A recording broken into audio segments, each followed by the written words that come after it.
청취자 여러분 안녕하십니까. KBS 1라디오 제22대 국회의원 선거 개표방송 내 삶을 바꾸는 선택 2024 총선 제2부 진행을 맡은 아나운서 원석현입니다. 오늘 여러분은 어떤 선택을 하셨습니까? 오전 6시에서 오후 6시까지 진행된 투표에서 현재 시점 잠정 투표율이 67%로 나왔습니다. 선거 기간 동안 국민의힘은 국회의 거대 야당 구조를 바꿔야 한다면서 야당 심판론을 강조했고요. 더불어민주당은 윤석열 정부 중간에 치러지는 총선으로 정권 심판론을 꺼내들었습니다.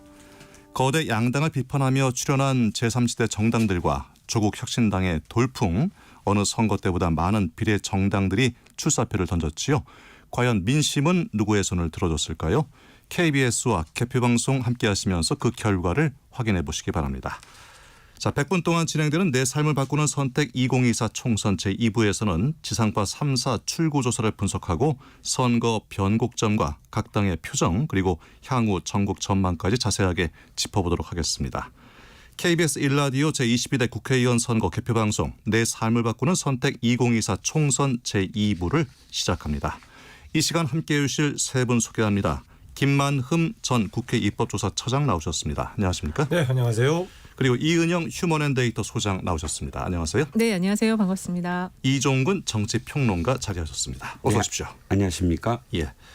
방송 3사가 함께한 출구조사로 보는 판세입니다. 일단 사전 투표율은 31.28% 가장 높은 수치가 나왔었는데 현재까지 시점 투표율이 67%를 기록하게 됐습니다. 지난 총선 때보다는 높았지만 70%의 벽은 넘지 못했는데 사전 투표율은 생각보다 상당히 높았는데 그 결과는 지난 총선을 살짝 웃돌았거든요. 어떻게 보십니까? 네, 그동안의 사전 투표율이 점점 높아지는 추세였습니다.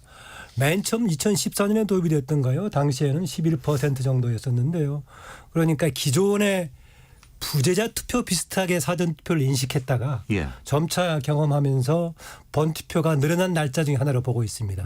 지난번 총선 때 보니까 사전 투표가 차지했던 비중이 40% 정도였어요. 네. 전체 투표 중에 차지했던 비율이요. 상당히 높군요. 예, 그런데 다음에 대선 때는 보니까 47.9%나 됐기 때문에 전체 투표에서 거의 절반이네요. 사전 투표가 차지하는 비율이 점점 커질 거다. 예. 그래서 저는 이번에 이전보다 높게 나왔다고 해서 전체 투표율이 그렇게 많이 높아질까? 약간은 높아질 수 있겠지만 그렇게 예측을 했었는데 역시 그런 정도 같습니다. 그러니까 약간은 높아진 정도다라고 볼 수 있겠습니다. 예. 양당에서 또 지도부에서 사전투표를 독려하지 않았습니까? 그래서 더 높아진 것도 있겠죠. 네, 그렇죠. 예. 일단 보수 진영의 지지자들이 트라우마가 있었어요. 어떤 트라우마냐면 선거 때마다 사전투표하면 좀 뒤늦게 열고 본투표하면 먼저 여는데 지선이라든지 총선에서 일부 지역에서는 본투표에서 굉장히 많이 리드를 하고 있다가 사전투표가 열리자마자 완전히 또 이렇게 번복되고 그러니까 결과가 완전 역전되는 그런 지역들이 있었기 때문에 뭐 일부에서는 또 부정선거 의혹 소송하는 사람도 있었죠. 소송도 하고요. 그런 상황들이 있어서 사전 투표에 대한 어떤 두려움 이런 것들이 분명히 존재했는데 이번엔 세 가지 이유로 사실 보수에서도 적극적으로 나가자는 어떤 그 흐름이 있었어요. 하나는 정부가 바뀌었어요. 이전에는 사실상 야당이었거든요. 그러니까 문재인 정부 하에 선관위를 못 믿겠다였는데 지금 정권이 바뀐 상황이고 윤석열 정부 하에서의 선관위 또 못 믿겠다고 한다면 논리상 맞지 않잖아요. 그렇죠. 선관위가 그야말로 진짜 우리나라의 정말 헌법 이외에 독립된 어떤 기관이라고 표현할 수는 없잖아요. 그 정도 권력이 있다거나. 예. 그러니까 그런 점. 두 번째는 홍보. 즉 선관위가 굉장히 많이 홍보를 했습니다. CCTV도 두고요. 또 수개표도 하고요. 이런 점에서 믿어달라라고 이야기했고 한동훈 비대위원장이 254명이 전부 다 사전투표를 하겠다. 나와달라. 사흘을 투표하는 사람 당과 하루를 투표하는 당이 누가 더 유리하겠느냐. 이런 세 가지가 어느 정도는 보수 쪽에서도 뛰어들었을 것이다. 그래서 사전투표 때문에 유불리를 따지는 건 오늘의 결과, 그러니까 출구조사 결과로 연결시키는 건 사실 그렇게까지 과학적이진 않은 것 같습니다. 예, 각 지역별 투표율 데이터도 있습니다만 이건 차치하고 일단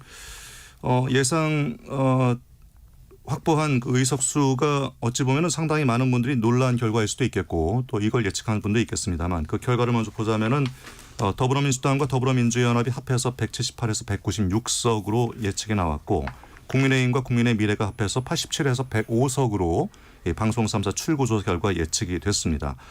자, 이 예측치가 우리 전문가이신 이은영 소장님께서는 미리 어떻게 감을 잡으셨습니까? 그러니까 사전 투표율이 높았잖아요. 그래서 대체적으로 2020년하고 비슷한 패턴을 가질 수 있겠다라고 많은 전문가들이 봤어요. 그리고 예. 나중에 가서는 200석을 할 거냐 여당 그러니까 범야권 블럭이 그리고 여당 블럭이 100석을 넘을 거냐 안 넘을 거냐 아주 굉장히 심플하게 단순하게 의석수 전망이 예측이 됐었고 실제 이제 이 숫자가 이대로 갈지는 모르겠지만 거의 엇비슷한 수준으로 100석을 여권은 넘을 거냐 안 넘을 거냐 이렇게 된 것 같고요. 예. 투표율 부분에 있어서는 지금 이제 호고 영저라고 그래서 호남은 높았고 영남은 낮았는데 그 한 가지 특징적인 게 있다면은 서울이 좀 높았고 예. 경기도가 높을 줄 알았는데 오히려 경기도가 투표율이 좀 낮았어요. 그래서 전체적으로 진보의 어떤 성향을 가진 유권자층은 결집을 좀 한 것 같고 네. 보수 성향의 유권자층은 조금 결집을 하다가 좀 못한 그렇지만 부분적으로 그 후보 간 경합이 이루어지는 화재 선거구 같은 데서는 또 결집이 이루어졌다 이렇게 볼 수 있을 것 같습니다. 예. 아까 200석, 100석을 강조하신 것은 그것이 또 우리 입법부에서 갖는 의미가 크지 않습니까? 그렇죠. 개헌선이기 때문에. 우리 이종근 평론가께서는 어떻게 생각하시나요? 그 선이라는 것을. 저는 굉장히 놀랐어요. 예. 왜냐하면 제 200석을 넘을 것 같으냐라는 질문에 그건 전 불가능하다라고 늘 주장을 했거든요. 예. 이유는 두 가지입니다. 하나는 그러니까 보수 정당이 100석 밑으로 내려가는 경우잖아요. 그런데 21대 총선만 제외하고 나머지 1987년 이후에 치러진 9차례 그 선거를 봤을 때 6대 3으로 6이 국민의힘 계열 정당이 이겼어요. 예. 근데 이겼을 때와 질 때 전부 다 국민의힘의 최저가 122석이었어요. 최저치가. 최저치가 가장 최고치가 153석이었고요. 그러니까 아무리 이겨도 153석 이상으로 이기진 않아요. 국민의힘 계열 정당은. 근데 아무리 지더라도 물론 지난 21대만 빼놓고 아무리 지더라도 120석 이하로 떨어진 적이 별로 없거든요. 예. 딱 한 번 21대는 있는데 자꾸 제가 21대 총선을 제외하는 건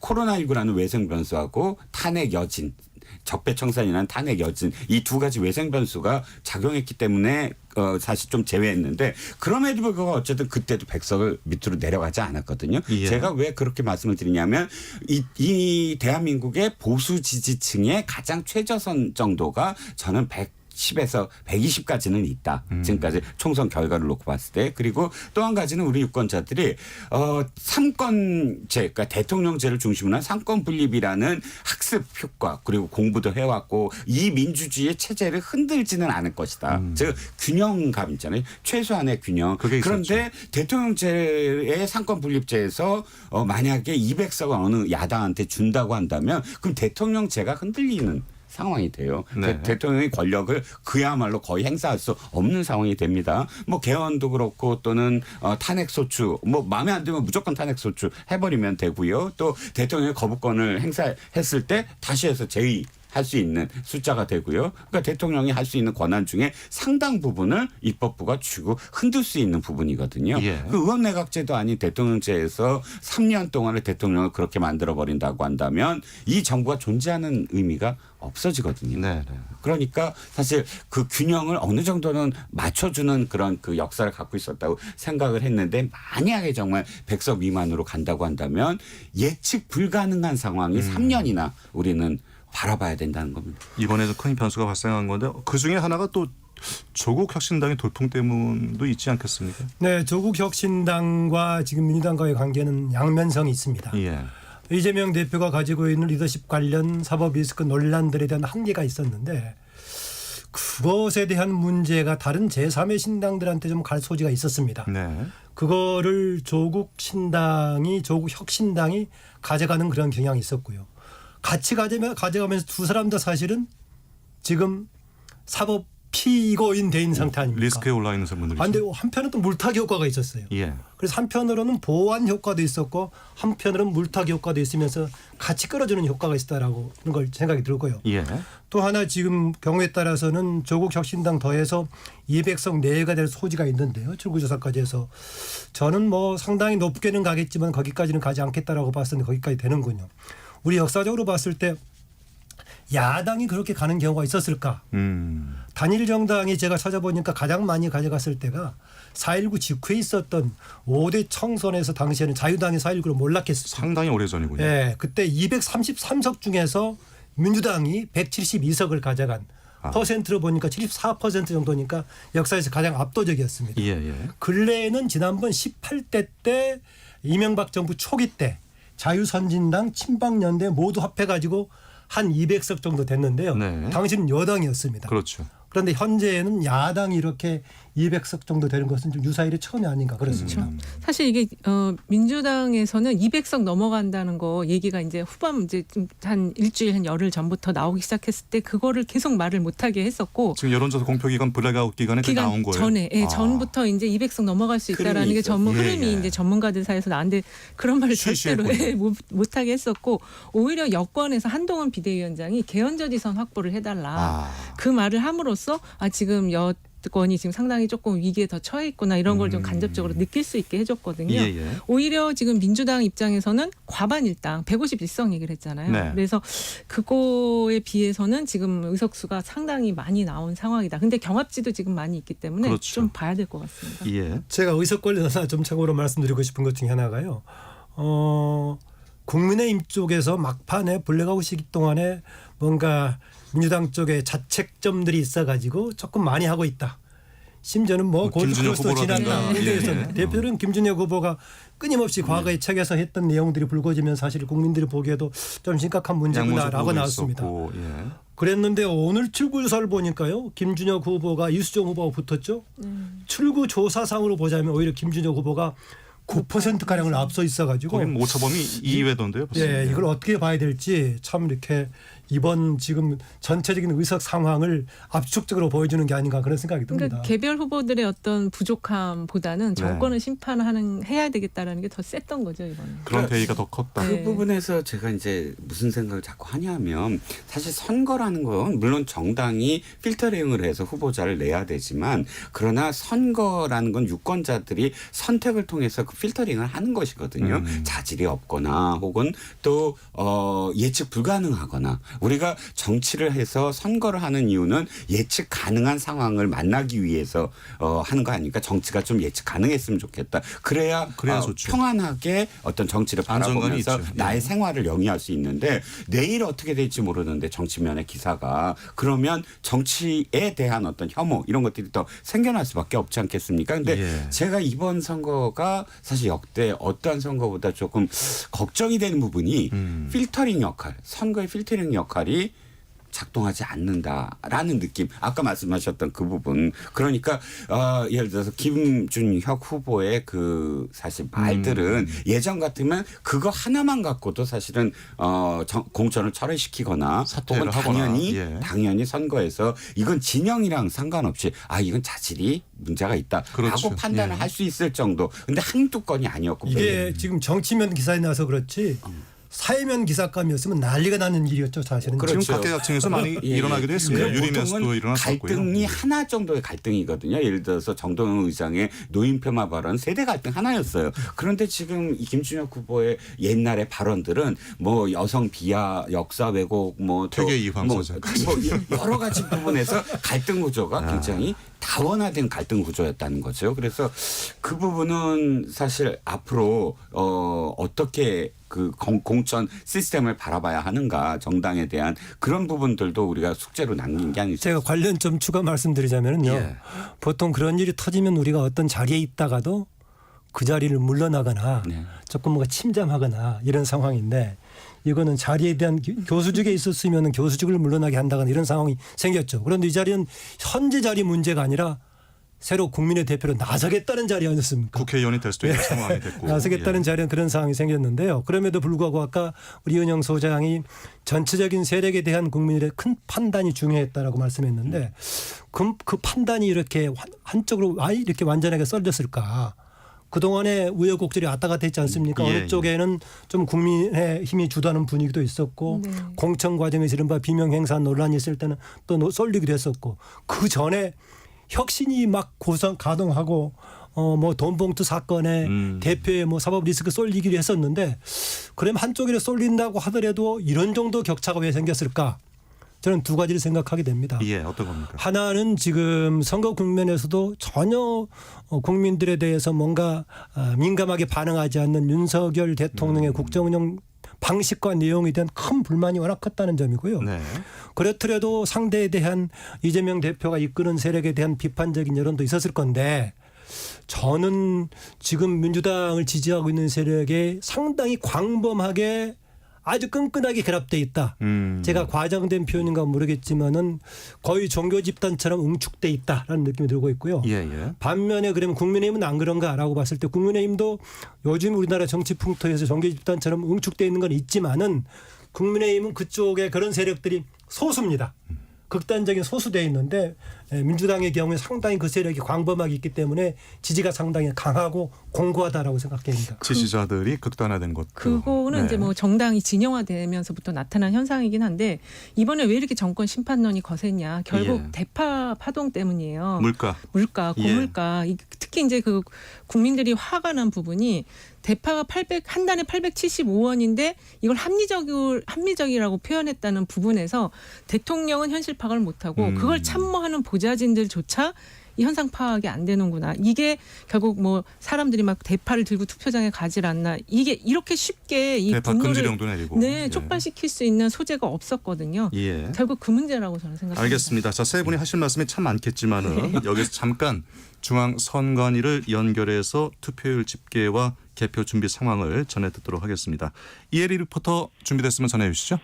네, 저는 지금 중앙선거관리위원회 2층 종합상황실에 나와 있습니다. 이곳 종합상황실은 대형 전광판을 통해서 전국 투표율과 시도별 또 시간대별로 그래프와 지도를 실시간으로 볼 수 있는데요. 오후 6시 본 투표 마감 후에 집계되는 투표율은 잠정 투표율입니다. 중앙선거관리위원회에 따르면 오후 6시 기준으로 전국 투표율 현재 67%인데 계속해서 집계 중입니다. 지난 2020년 제21대 총선의 같은 시간대의 투표율이었던 66.2%보다 0.8%포인트 높습니다. 이 투표율은 지난 1992년에 치렀던 제14대 총선 이후 32년 만에 최고치기도 합니다. 전국 지역별로 살펴보면 가장 많은 투표율을 보이고 있는 지역은 세종이 70.2%, 가장 낮은 투표율은 제주가 62.2%로 나타났습니다. 최종 투표율은 전국 개표 마감 후에 확정됩니다. 특히 이곳은 제22대 국회의원 선거 관내 사전투표함 보관장소 CCTV 통합관제센터와 우편투표함 보관장소 CCTV 통합관제센터를 통해서 직원들이 실시간으로 이 CCTV를 통해서 투표함을 지켜봤는데요. 각 장소에서 보관하고 있던 투표함은 개표소로 이동했습니다. 그래서 CCTV 화면상으로는 투표함은 보이지 않습니다. 현재 시, 군, 구별로 개표 속도의 차이를 보이고 있는데요. 개표 작업은 속속히 시작되고 있습니다. 지역구 선거 최초 개표 결과는 오후 8시에 확인 예상됩니다. 이번 총선에서는 개표 작업에서 지난 선거 때보다 더 많은 시간이 소요될 것으로 보고 있는데요. 개표원이 투표지를 하나씩 손으로 확인하는 수검표 절차가 도입됐습니다. 역대 가장 많은 정당이 나와서 비례대표 투표지는 용지 자체가 51.7cm로 길기 때문에 개표원이 한 장 한 장 일일이 손으로 개표할 수밖에 없습니다. 이렇게 사람이 직접 손으로 확인하는 작업이 추가하면서 개표 시간은 더 늦어질 것으로 보입니다. 선관위는 빠르면 내일 새벽 1시에서 2시쯤 이때가 개표율이 70에서 80% 정도 진행된 상황이라 지역구 당선자 윤곽은 이 시간대로 예상하고 있고요. 비례대표 당선자는 내일 오전 7시쯤 확정될 것으로 보입니다. 지금까지 중앙선거관리위원회에서 리포터 이혜리였습니다. 네, 이혜리 리포터 잘 들었습니다. 출구조사 결과를 보면은 일단 상당히 여당에서 힘든 상황이지만은 지금 남아 있는 것이 이 출구조사에서 사전 투표에 대한 그 의사가 반영되지 않지 않았습니까? 그렇죠. 네. 그게 이번 투표에서도 보니까 상당히 큰 비율인데 어떻게 보십니까? 그게 사전 투표가 벗겨지면은 좀 더 그 격차가 더 벌어질 거라고 보십니까? 아니면 유지가 될까요? 아니면 좁혀질까요? 우리 이근영 소장님 어떻게 일단은 보십니까? 지금 아까 교수님이 사전 투표가 전체 투표에서 차지한 비중이 44.6%라고 46.6%. 김만음 차장님이 그렇게 네, 예. 그래서 상당히 지금 거의 절반 가까이 되는 예. 거거든요. 예, 예. 근데 지금 전체적으로 사전 투표 때 진보 성향의 유권자들이 많이 나갔을 것이다라는 이제 생각들을 하는데 예. 지금 오늘 투표율 보면은 부분적으로 그 좀 화제의 선거구라든지 경합이 좀 셌던 여론조사들이 나왔던 곳들은 사전 투표 때도 보수 성향 유권자들이 많이 좀 나갔을 것 같아요. 예. 그래서 뭐 분당 가불 같은 경우 투표율이 경기도 평균보다 훨씬 높게 나왔거든요. 예, 예. 그래서 그거는 아마 상황 그 지역 후보자 간 경합에 따라서 조금 달랐을 것이고 사전 투표 같은 경우는 그래도 이렇게 높았다라는 거는 진보 성향 유권자들이 많이 나갔을 것이기 때문에 젊은 투표자, 젊은 성향층들이나 그래서 현재 큰 흐름은 유지가 될 걸로 저는 좀 보고 있어요. 지금 이 예측된 의석수는. 예, 김만음 차관님 어떻게 보십니까? 저도 좀 그렇게 보고 있습니다. 이번에 31.28이라는 상당히 높은 사전투표 참여율이 나오니까 양쪽에 서로 우리 세력이 집결했다라고 해석하는데 그동안의 경험적으로는 현재 민주당 계열 쪽들이 사전투표에서 좀 압도적으로 우세했던 거 아니겠습니까? 그랬죠. 예. 그래서 이번에 예전하고 다르게 국민의힘을 지지하는 쪽들이 많이 참여했다고 하더라도 과거에 그런 관성이 좀 남아있지 않을까. 그래서 현재 이번에 번투표를 중심으로 출구조사한 것에 대해서 그걸 뒤엎을 정도의 흐름은 따로 나올 것 같지 않아서 경우에 따라서는 오히려 그 추세를 더 강화해질 소지도 있어 보이긴 더 합니다. 벌어질 수도 예. 있겠다. 예. 예. 특히 오늘 본투표 저도 오늘 했거든요. 예, 예. 가서 상황 보니까 어르신들이 좀 많이 안 보였어요. 그리고 좀 투표 줄이 좀 짧았고 그런 특징이 있어서 사전 투표도 그 패턴을 같이 더해 보면은 조금 더 이 흐름이 유지될 걸로 보는 거죠. 이를테면 사전 투표에 어르신들이 많이 참여하지 않았다는 뜻은 어르신들이 본 투표를 하기 위함이다라고 봐야 되잖아요. 근데 오늘 보니까 어르신들이 많이 안 보였다. 어르신들도 없었다라는 건 거꾸로 사전 투표에 어르신들이 갔을 가능성도 있다라는 것이고요. 그럴 수도 있죠. 예, 두 번째는 뭐냐면 이겁니다. 지금의 총선과 관련돼서 투표율이 고르게 오르고 있었던 시점이거든요. 네. 18대에서부터 19대, 20대, 21대, 22대 제외한다면 한 번은 8%포인트가 올랐고 한 번은 4%포인트가 올랐고 한 번은 8%포인트가 올랐어요. 네. 그리고 이번에 직면했습니다. 이런 18대 이후에 고르게 어떤 양 진영이 대치하는 상황 속에서 정치에 대한 어떤 굉장히 큰 화제가 계속됐다면 기존의 패턴처럼 최소한 한 6%, 4%에서 6%포인트 정도는 오르는 패턴이 아니었을까. 근데 그런데도 불구하고 오르지 않았다는 거거든요. 거의 예. 비슷했다고 생각을 하면 거꾸로 이렇게 생각을 할 수도 있는 거죠. 예를 들자면 이 결과를 놓고 봤을 때 결과를 거꾸로 유추하면 그러니까 진보 진영에서는 아주 적극적으로 참여를 했고 보수 진영에서는 적극적으로 참여하지 않았다. 근데 어느 때가 본투표가 도리어 더 그랬다. 예를 들자면 본투표에 하려고 했던 어르신들이 사전투표가 높으니까 이게 이미 지는구나. 이미 저 마지막 이 블랙아웃 직전에 네. 지고 있다라는 여론조사와 함께 깜깜이 상황이니까. 그렇죠. 깜깜이 예. 상황에서 지속되고 그다음에 블랙아웃되고 그다음에 사전투표 너무 높고 뭐 사상 최대라고 하니까 본투표를 안 했다. 그래서 포기하셨다. 포기하셨다. 또 이렇게도 얘기할 수 있고 여러 가지 어떤 가능성이 있어 보입니다. 예. 이종근 실장의 얘기처럼 예전하고 다른 새로운 패턴이 혹시 나올지도 모르겠습니다. 뭐 사전 투표하면 마지막에 개봉이 되죠. 네네. 그러면 이제 후반부에 이번에 먼저 개표 상황 한다는 한다는 네, 얘기가- 먼저 한다는 아, 얘기가 그렇군요. 있어요. 네. 먼저 한다는 얘기도 네. 좀 다만 들어요. 여기 예측조사 엑스트폴 출구조사는 또 사전 투표는 들어가지가 않기 그렇죠. 때문에 예, 예. 그래서 그래도 어쨌든 맞출 거라고 저는 봅니다. 지금 아까 투표율 얘기했었는데요. 이렇게 60대 후반에서 70 정도 되는 걸 우리가 과연 무엇을 기준으로 높다고 해야 될지 낮다고 해야 될지 참 애매하긴 합니다. 지금 굉장히 높은 투표율 아닌가요? 예. 뭐 과거에 뭐 근 20년 우리가 민주화 중에서 가장 이전에는 뭐 90%도 있었지만 예. 민주화 이후에 가장 높았을 때가 13대 직후에 75점 몇 %였으니까요. 그다음에 18대 때 워낙 46.1%라는 역대 최저가 나와서 그랬는데요. 우리나라 지금 정치에 대한 관심을 표명한다면은 한 90% 정도 나올 것 같아요.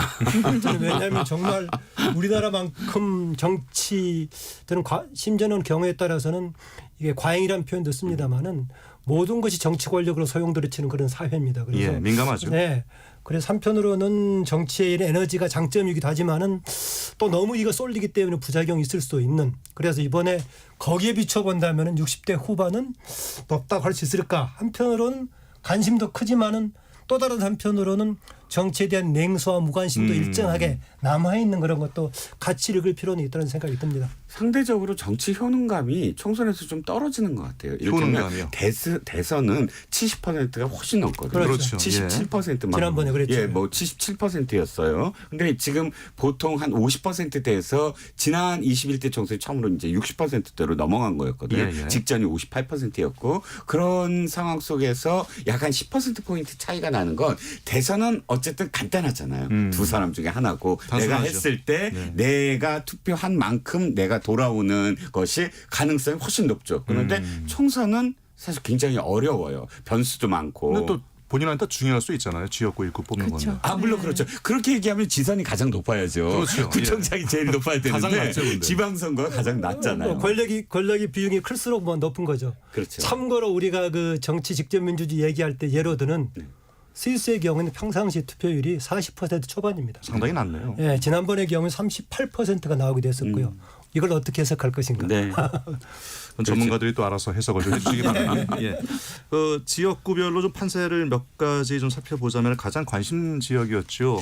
이재명 후보와 원희룡 후보가 붙은 계양을 어떤 지역에서는 뭐 박빙까지 따라붙었다 이런 예측도 있었지만 결과를 보니까 물론 출구조사 결과지만은 이재명 후보가 56.1, 원희룡 후보가 43.8 상당히 큰 격차가 벌어졌습니다. 네.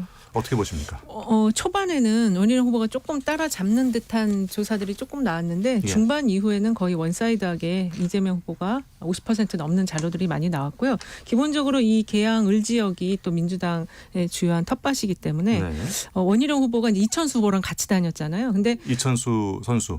자 예, 후보가 후보가 아니고 아니죠. 예. 후보같이 정말 너무 열심히 해가지고 똑같이 후보로 끌어다녀가지고. 레귤러 멤버였어요. 후보 선수 아니었어요. 그래서 근데 그러한 그 말씀도 재밌네요. 그 선거 캠페인이 오히려 마이너스를 주지 않았을까 저는 그런 생각도 좀 해봅니다. 오히려. 예, 그 나중에는 이천수 후보가 또 시민들하고 좀 신랑이도 벌이고 말싸움도 이천수, 하고 네, 또 자꾸 후보라고 운동원이, 그러네요. 예. 예, 그 운동원이 말싸움도 벌이다 보니까 격차가 이렇게 좀 더 크게 벌어진 것이 아닐까 이런 생각이 들고 앞으로 이제 원희룡 후보 같은 경우는 뭐 이제 험지로 나갔기 때문에 본인은 예. 입지가 이제 어쨌든 나는 희생했다, 선당우사했다라고 말할 수 있겠지만 격차가 이렇게 크게 나버리면 대권 주자군에서는 좀 멀어질 수 있다 이렇게 볼 수 있죠. 네, 물론 이제 결과가 나와봐야 알겠지만, 그렇죠. 예, 지금은 상당히 많이 벌어져 보입니다. 자, 이번에는 서울 한강벨트, 뭐 낙동강벨트와 함께 가장 격전지로 예상됐는데 이쪽도 지금 만만치가 않은 게 국민의힘에서 많이 선전을 기대했습니다마는 먼저 대통령실에 있는 용산도 지는 것으로 남아 있거든요. 네, 용산도 경합 지역이지만. 경합입니다. 현재 예. 경합이고 지난번 4년 전에도 800 몇 표 차였죠. 네, 많이 876표 맞아요. 정말. 차이였고 그게 서울 지역에서는 최소 그 편차였어요. 그만큼 예, 예. 아주 접전이었고 이 지역이 좀 이제 서쪽 북쪽 서쪽과 이제 동쪽 남쪽이 좀 다릅니다. 북쪽 서쪽은 조금 더 민주 성향이 강하고 동쪽 남쪽은 뭐 서빙고동이라든지 동부이촌동이라든지 이쪽에 강남 3구 못지않게 굉장히 고급 아파트와 또 이제 보수세가 강했다. 그래서 사실 그 3구 세 개의 동 빼놓고는 거의 다 민주당이 사실 굉장히 그 강세였나요? 세가 강세였고 마지막에 어쨌든 800표 차이로 결정을 했지만 민주당은 언제든 뒤집을 수 있는 곳이었다. 네. 그래서 용산을 처음부터 용산역에서 선거 유세를 시작하고 용산역에서 선거 유세를 마감한 것도 이 지역만큼은 정말 이길 수 있다라는 그 자신감이 있었던 것 같고요. 이길 수 있다라기보다는 꼭 이겨야 된다. 당위가 높았던 지역이고 상징적인 곳이니까. 그렇습니다. 예. 그리고 이게 지금 지난번에도 리턴 매치인데 1000표 이내 차이는 예측을 할 수가 없거든요. 강태웅 후보와 권영세 후보 리턴 매치입니까? 맞습니다. 그래서 이번에도 굉장히 절실하게 선거운동을 했던 것 같아요. 예. 반면에 이제 권영세 후보는 아무래도 여기 이태원 참사가 일어났던 지역이고 하다 보니까 조금 약간 수세적인 입장에서 선거에 임했을 수밖에 없겠다 이런 생각이 듭니다. 예.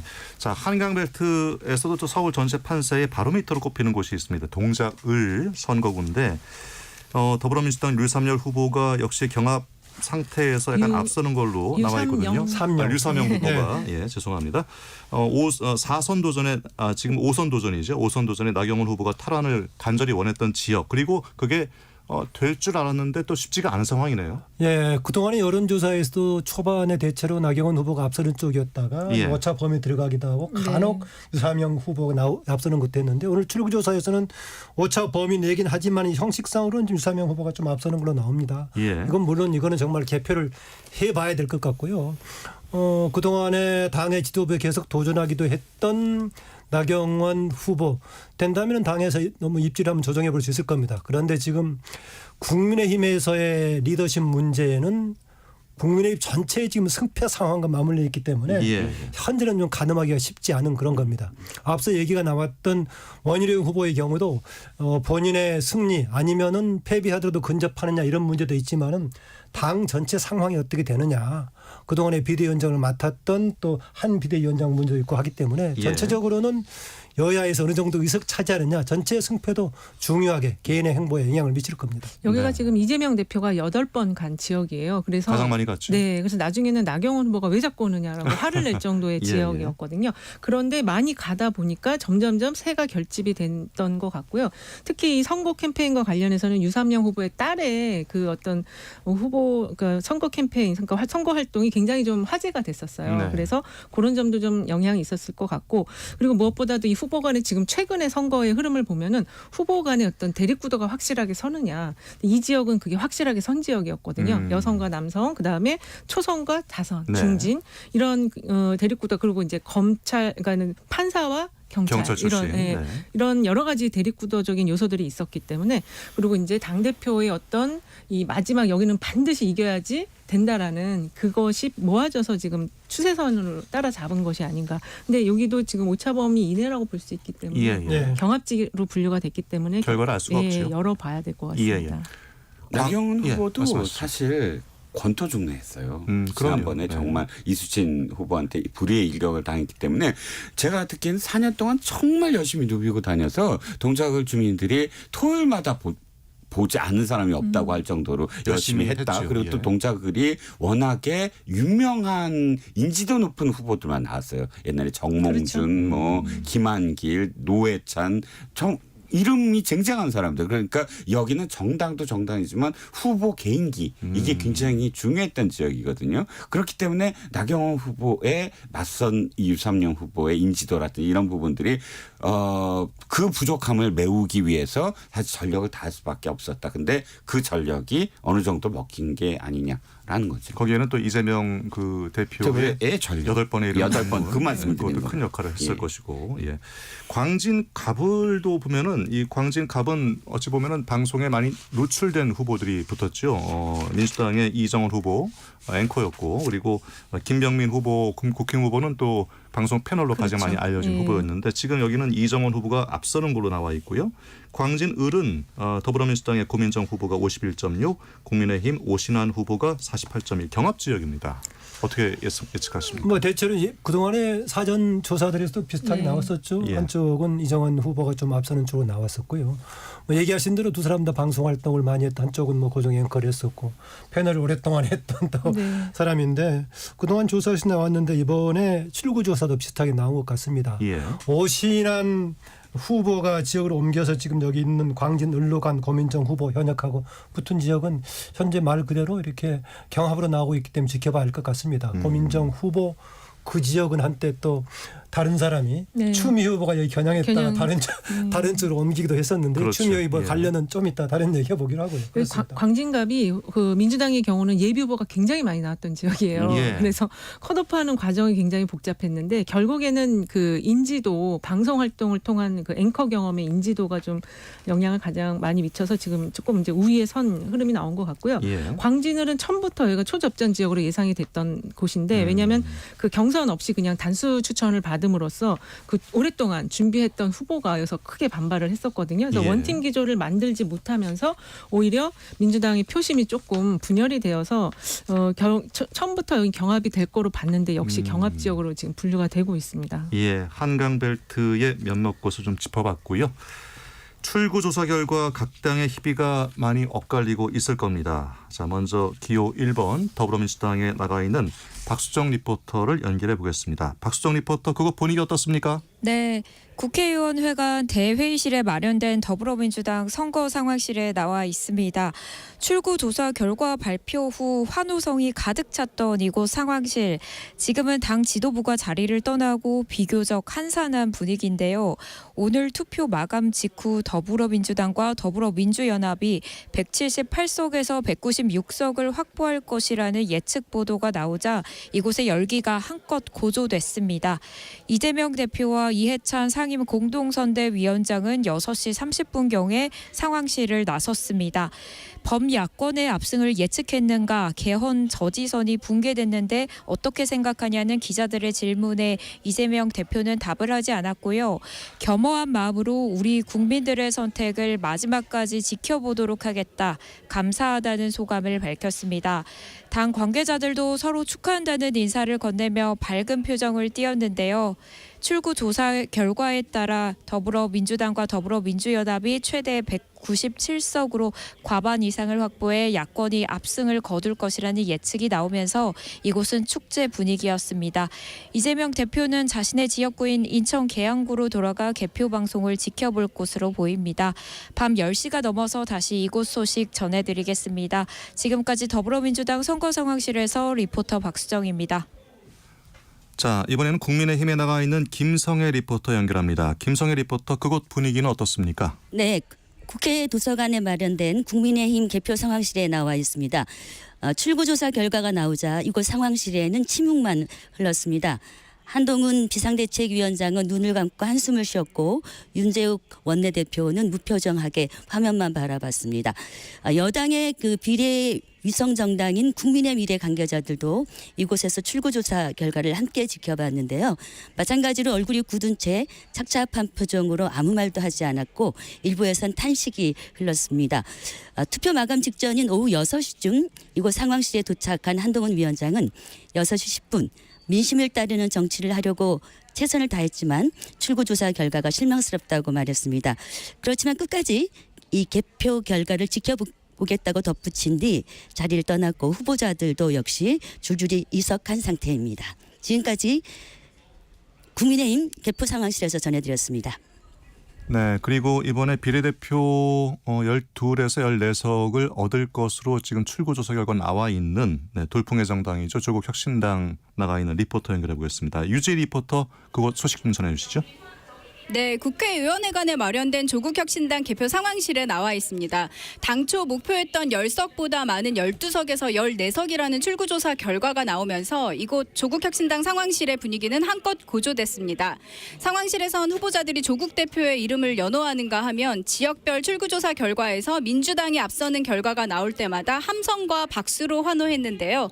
조국 대표는 의석수에 일희일비하지 않고 선거 기간 동안 약속한 사항을 지킬 수 있도록 최선을 다하겠다고 했고요. 창당한 지 한 달 남짓 된 조국혁신당에 뜨거운 지지를 보내준 국민들이 승리했다며 감사 인사를 전했습니다. 비례대표 의석수는 내일 오후에나 확정이 되는 만큼 조국 대표는 오후 7시 40분경에 이곳 상황실을 떠났고요. 자택으로 돌아가 차분히 개표 상황을 지켜볼 계획입니다. 한편 개혁신당의 개표 상황실도 이곳 국회의원회관에 마련돼 있는데요. 천하람 공동선대위원장을 비롯한 이주영 총괄선대위원장 등 당직자들이 낮부터 개표 상황을 지켜보며 자리를 지키고 있습니다. 개혁신당은 한석에서 4석을 확보할 것으로 전해지면서 출구조사 발표 직후에도 차분한 분위기가 이어졌습니다.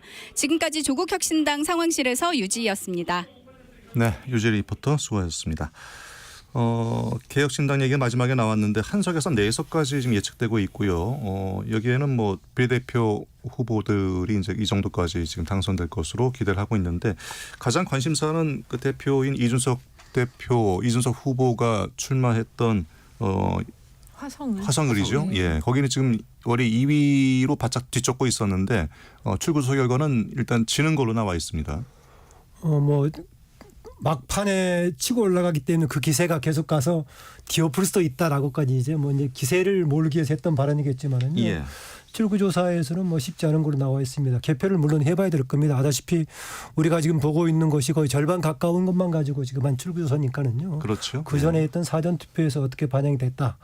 기존의 추세가 있긴 하지만 또 단정할 수 없는 거니까요. 좀 두고 봐야 할 것 같습니다. 네. 그리고 나머지 지금 이제 비례 득표에서 한 뭐 2개 정도 가능하지 않겠냐 이렇게 예측하고 있는데요. 역시 이제 개표를 해봐야 되겠습니다. 예, 화성을은 지금 공영원 민주당 후보가 43.7 그리고 이준석 후보가 40.5니까 경합으로 볼 수도 있겠고 그리고 그렇죠. 한정민 국민의 후보는 15.8이니까 일단 당선에서는 멀어져 있는 상황입니다. 사실 여기가 이제 이준석 후보가 블랙아웃 지나면서 이제 골든 크로스가 이루어졌다고 계속 예, 주장했었거든요. 그랬죠. 그래서 예. 이제 화제 관심을 좀 끌긴 했는데 사실은 이제 그 이준석 후보가 막판에는 부모님이 유세차 타서 이번에 마사중을 막아달라 그 읍소한 것이 또 지역의 어떤 젊은 세대에게 좀 영향을 줬기 때문에 이 정도까지 올라온 것이 아닌가. 그게 마이너스 4선 뭐 이런 네네 거 원래 말하는 거죠? 마삼중으로 예, 예.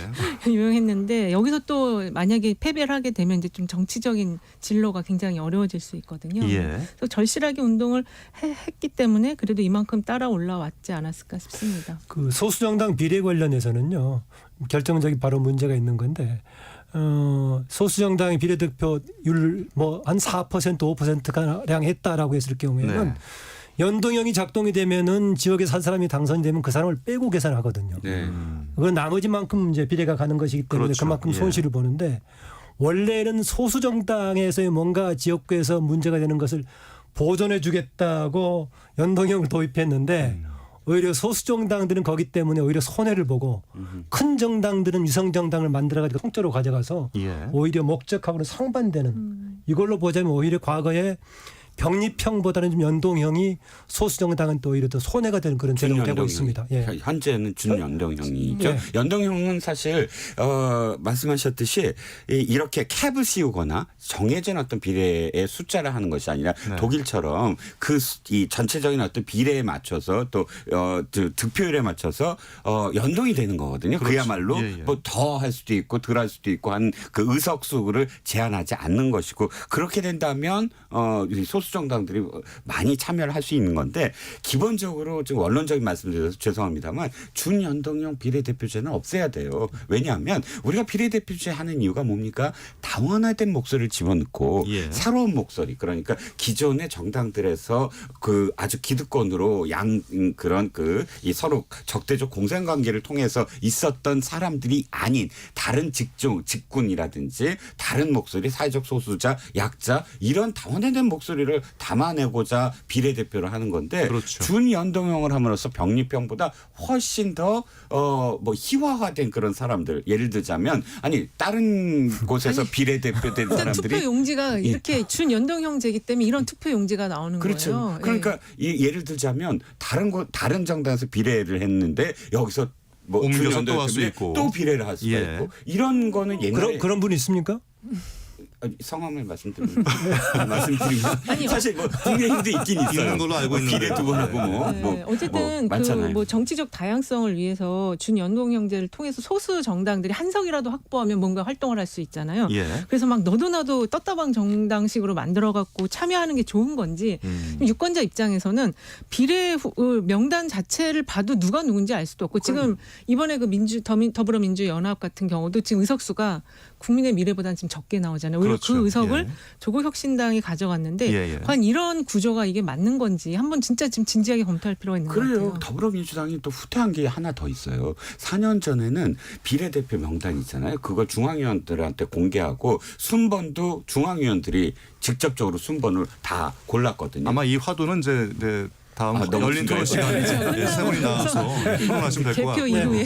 예.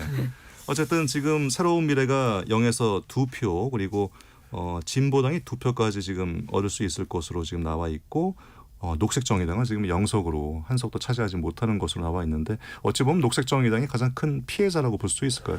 그 제도의 피해보다는 이제 정의당이 그동안 여러 가지 역사적인 역할을 해오다가 좀 한계에 달해서 예. 뭔가 새롭게 혁신정당으로 나오려고 했습니다. 그래서 정의당 계열이 대한정당을 만들려고 했던 사람들은 지금 다른 쪽에 합류해 있는 상황이고요. 녹색당 합해가지고 이번에 선거를 연합해 치른 거죠. 네. 치렀는데 그중에서 지난번에도 지역구에서는 심상정인 한 사람이 당선되고 나머지 비례에서 5명 이렇게 해가지고 6석이 됐던 건데 예. 이번에 이미 지금 우리 그 출구조사에 나왔다시피 그나마 지역구에서 유리했던 심상정 전 대표마저 지금 어려운 상황이고 전체 득표율도 어려워서 지난번 17대죠. 2004년에 민주노동당을 통해서 10석으로 원내 대거 등장했었는데 예. 그 지금 세월이 지만큼 흘러가지고 20년 만에 자칫하면은 원내에서 지금 소멸될 소지까지 사라질 수도 생기는 있는 그런 상황이 위기에 되고 처해 있습니다. 네. KBS 1라디오 제22대 국회의원 선거 개표방송 내 삶을 바꾸는 선택 2024 총선 2부와 함께하고 있습니다.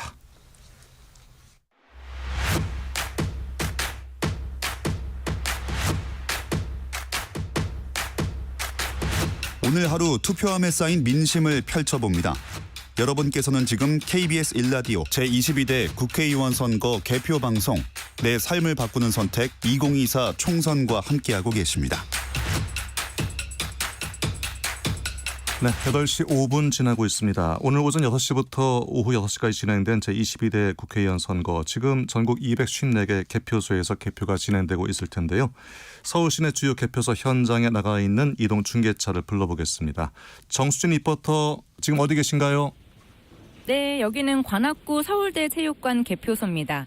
관악구의 각 투표소에서 출발한 투표함들이 개표소로 옮겨지고 있는데요. 관내 사전투표함이 먼저 들어왔고 참관인들이 투표함에 이상이 있는지 없는지 그 유무를 확인한 후에 이상이 없는 걸 확인했고 7시 25분쯤 개함을 시작했습니다. 이 투표함을 다 뒤집어서 개표대에 투표지가 수북이 쌓여 있고요.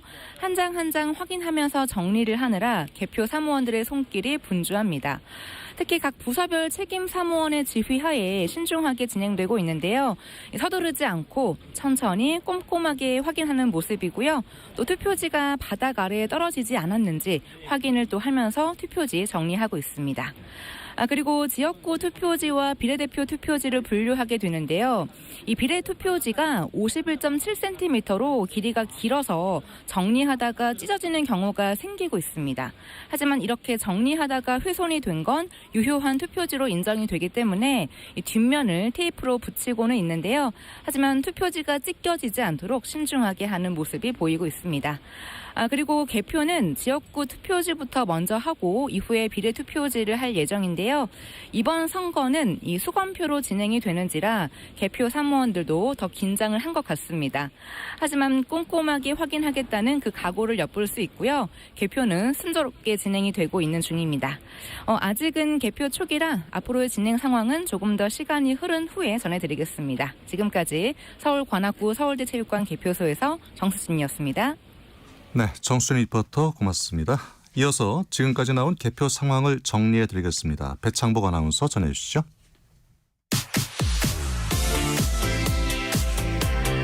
네, 지역구 개표 상황 전해드리겠습니다. 먼저 서울 중성동갑입니다. 개표 33.6% 진행되고 있습니다.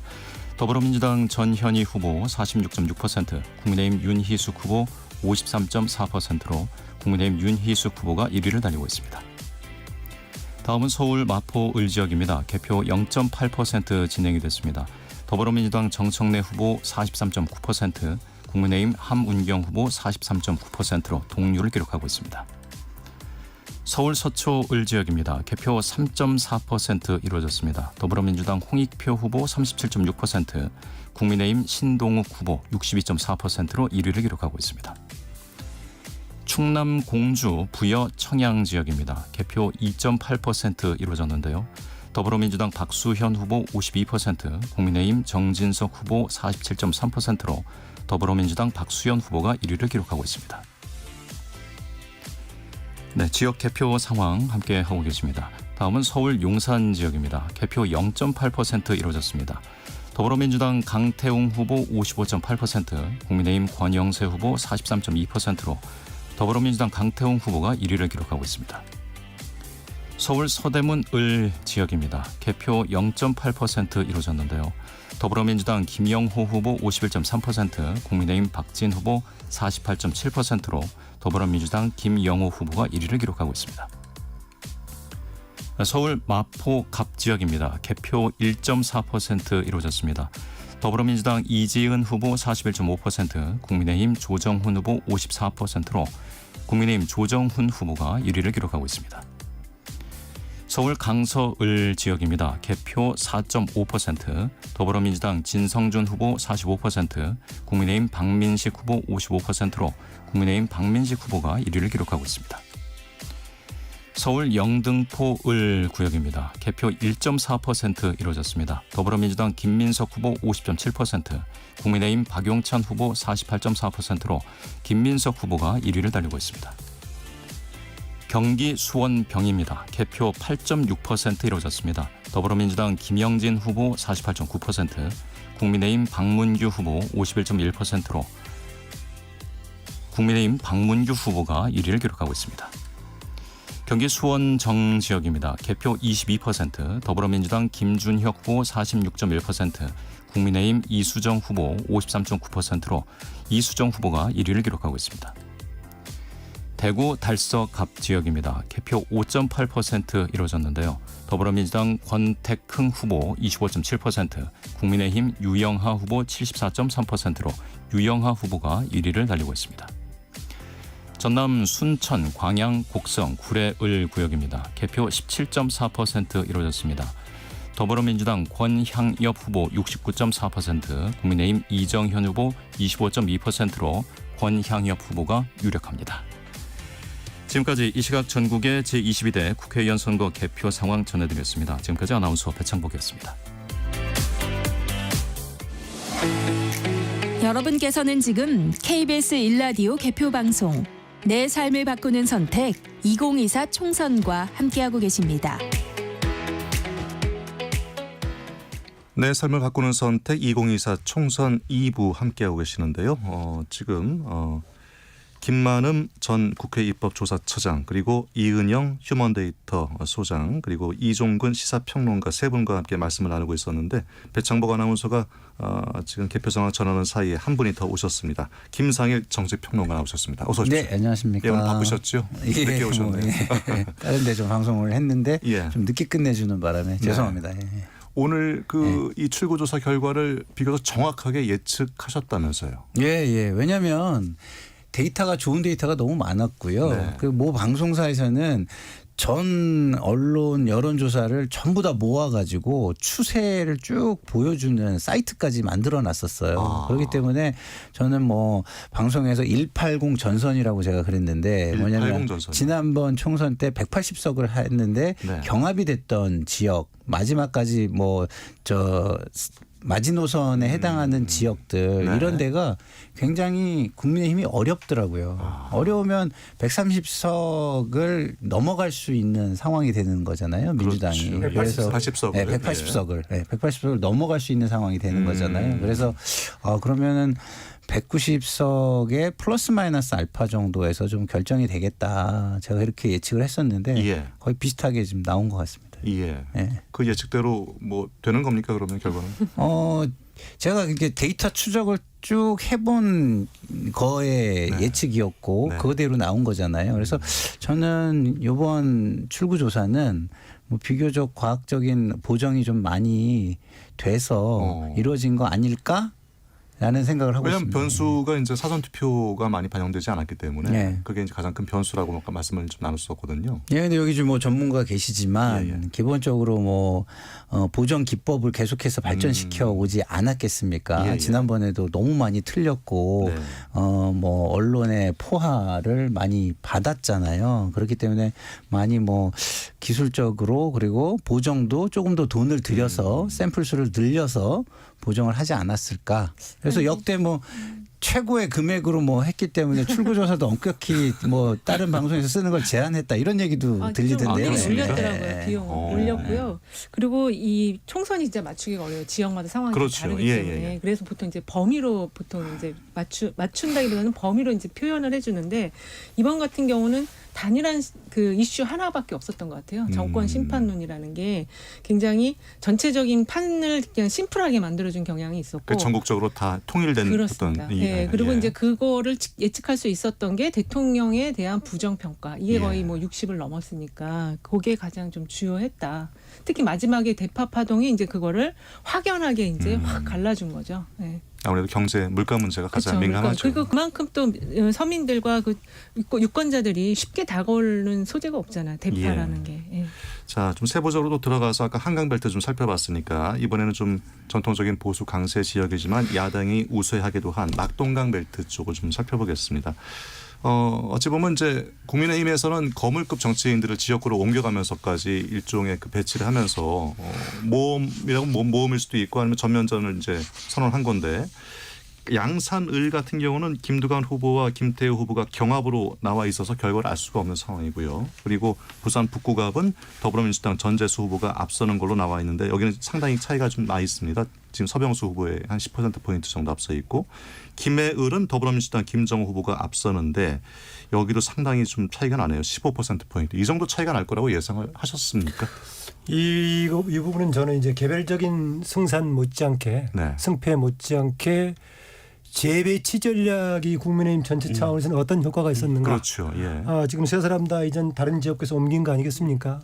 본인이 원래 있던 지역은 그대로 만약에 유지하고 있는 건지 그다음에 도전해가지고 과연 승리를 했는지 좀 두고 봐야 할 것 같은데 현재는 한 군데는 지금 이제 경합을 벌이고 지금 나머지는 지금 밀리고 있는 상황이어서 새로운 지역으로 중진 정치인들이 이른바 이제 재배치가 아니라 험지로 가서 이제 어려워지는 이런 상황만 되고 마는 건지 예. 종합적으로 평가를 해봐야 될 겁니다. 서울에도 뭐 한두 군데 있죠. 부천으로 옮겨간 박성준 후보라든가 그렇죠. 또 박진 후보라든가 이런 사람들이 과연 재배치 당에 따라서 한 것이 당 전체 전략에서는 플러스가 됐을지 한번 검토해볼 주목할 부분이라고 봅니다. 전체적으로 강남벨트와 낙동강벨트가 있는데 강남벨트는 그냥 우리 이제 예상한 대로 역시 민주당이 좀 이기기에는 어려운 지역으로 지금 출구조사 결과가 나오고 있고요. 예. 이 낙동강벨트 같은 경우는 지금 총 40석 지역인데 그 국민의힘 같은 경우는 29석 정도를 이제 우위 지역으로 판단을 했고 민주당은 18석을 판단했어요. 근데 예. 원래 현역이 민주당은 3석 정도밖에 안 됐었거든요. 근데 지금 18석까지 봤다라는 거는 여기가 굉장히 민심이 요동쳤다라는 거고 그리고 실제 이제 지금 경합 지역이 많이 나오고 있지 않습니까? 예, 예. 그래서 낙동강벨트에서 민심의 이반이 일어났기 때문에 이번 전체적인 총선이 여당이 질 수밖에 없는 그런 흐름으로 가게 됐다 이렇게도 볼 수 있을 것 같아요. 네. 지금 차장님이 지적해 주신 게 사실 가장 클 것 같아요. 지금 전체적인 전략이 옳은 방향이었느냐. 왜냐하면 그 부분이 두 가지 의미를 갖고 있었거든요. 즉 중진 험지 재배치나 아니면 중진을 이번에 공천 불출마하거나 이것을 어떻게 할 거냐가 한동훈 비대위원장의 가장 큰 첫 번째 단추였는데 그 첫 번째 단추를 이 세 사람을 재배치함으로써 두 가지 효과를 다 동시에 노렸거든요. 근데 일단 성공하는 듯 했어요. 왜냐하면 이 사람들이 반발하지 않았기 때문에 바로 그냥 수긍을 했기 때문에 그에 앞서서 김성태 전 의원과 김무성 전 대표도 바로 수긍을 했고 이런 분위기들이 뒤에 가서 공천에 대한 불복을 안 하게 만든 어떤 효과가 있었고요. 그러니까 처음에 이것이 굉장히 잘 될 줄 알았어요. 그런데 그 안을 들여다보면 지난번 낙동강벨트가 어떤 상황이었냐면 저는 이제 10개 지역구로 늘어났지만 9개 지역만 딱 좀 미시적으로 봤을 때 5대4로 이겼거든요. 그 민주당이 5대4로. 근데 이 5대4의 진 4곳도 보면 40%가 넘어요. 득표율이. 그러니까 민주당이 졌는데도 불구하고 득표율은 굉장히 높게 지금 가져가고 있었다는 거거든요. 이건 뭘 의미하냐면 국민의힘이 조금 더 절박하고 좀 더 스토리를 만들고 좀 더 새로운 사람들이나 혹은 어떤 이유가 있는 타당한 그런 전략을 훨씬 더 적극적으로 했어야 됐다. 굉장히 위험한 지역이었고 진 곳도 사실은 그러니까 이긴 곳도 꺼진 불을 다시 봤어야 되는 어떤 상황이었음에도 불구하고 전혀 그 지역이 아닌 사람들 세 사람을 그 재배치하는 것으로 그냥 낙동강벨트 전략 끝. 뭐 이런 정도의 수준에 그친 게 아니냐. 그러니까 처음부터 첫 단추부터 잘못 깬 게 아니냐는 겁니다. 저는 좀 이 방송에 맞지 않는 말씀일 것 같은데 모든 전략이 무용한 선거였다고 저는 봐요. 왜냐하면 정권 심판론이 거의 해일처럼 몰아닥친 선거였거든요. 백약이 무효였다고 보는 게 김두관 김태호 후보 같은 경우 여론조사 추이만 놓고 보면 처음에 김태호 후보가 앞서갔었어요. 그런데 김두관 후보가 어디에서 이것을 반전을 시키냐면 대통령이 전면에 들어서는 이종섭 대사의 그 러닝맨 한 컷, 그것이 그 이후에 이게 김태호 후보가 처지기 시작을 합니다. 그러면은 대파 문제도 있지만 어찌 보면은 이종섭 대사 문제가 저는 가장 그게 컸다. 그게 기점이라고 저는 봐요. 그 3월 중반에 접어들면서 그때가 기점이라고 보는데 그때 이 추세들이 다 바뀌는 게 김태우 후보도 김두관 후보한테 지기 시작하지만 전재수 후보 같은 경우는 계속 이기고 있는 상황에서 서병수 의원이 조금씩 따라붙기 시작하는 추세였어요. 그런데 이게 꺾입니다. 다시 벌어지는 쪽으로. 그러니까 서병수 의원이 기자회견을 해요. 대통령께서 국민에게 사과를 해주시죠. 그 시점이었죠. 그렇죠. 그 시점에 합니다. 그때가 보면은 여론조사 추이를 보면은요.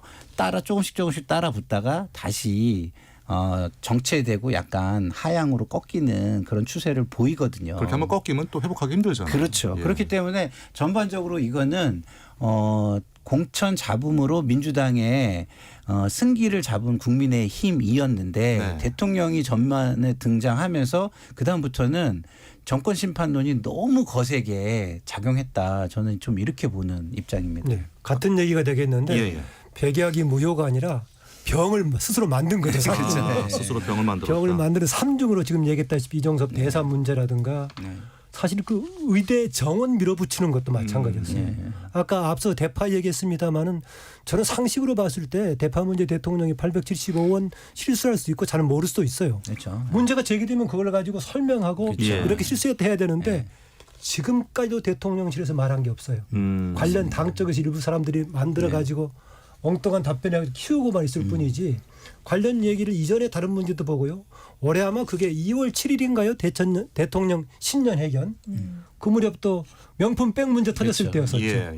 상식인들이 봤을 때 대통령이 그래도 신년 이 기자회견을 통해서 이 문제를 좀 풀어주려나 보다 했는데 전혀 언급 자체가 없었어요. 마찬가지로 저는 대파 문제가 지금 민생 문제에 관련해서 상당히 키웠던 문제라고 지적하는데 응대하는 그 문제가 터졌을 때 뭔가 답변하고 실수했다고 한다든가 해명한다든가 해야 되는데 지금까지 그대로 오는 겁니다.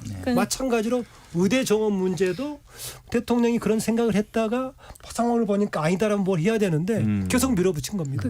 거기에 대해서 제가 아까도 말씀하셨는데 제가 그 말씀을 이제 상대를 하려고 그러면 뭐가 문제냐면 대통령실이 이 문제에 대해서 이건 이렇고 저건 저렇고 하는 정확한 비슷하지만 좀 다른 게 정확한 맥을 짚고 좀 더 적극적으로 홍보를 했어야 된다는 거예요. 해명이 아니고 해명을 했어요. 해명은 했는데 대통령실이 공식적으로 해명한 게 뭐냐면 저도 사실 그게 왜 문제냐는 걸 잘 모르겠어요. 왜 동영상의 앞이 어떻게 됐냐면 하나로 가요. 하나로 가갖고 875원을 봐요. 그런데 대통령이 이렇게 얘기합니다.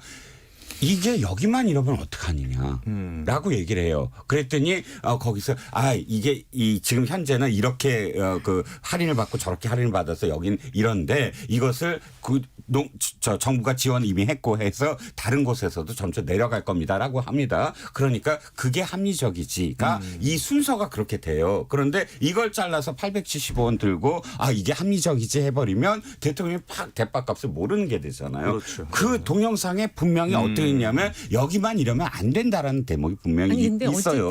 그런데 중요한 건 다시 답을 하면 그렇게 지금 프레임이 걸리면 여기에 대해서 적극적으로 그러니까 해명은 했어요.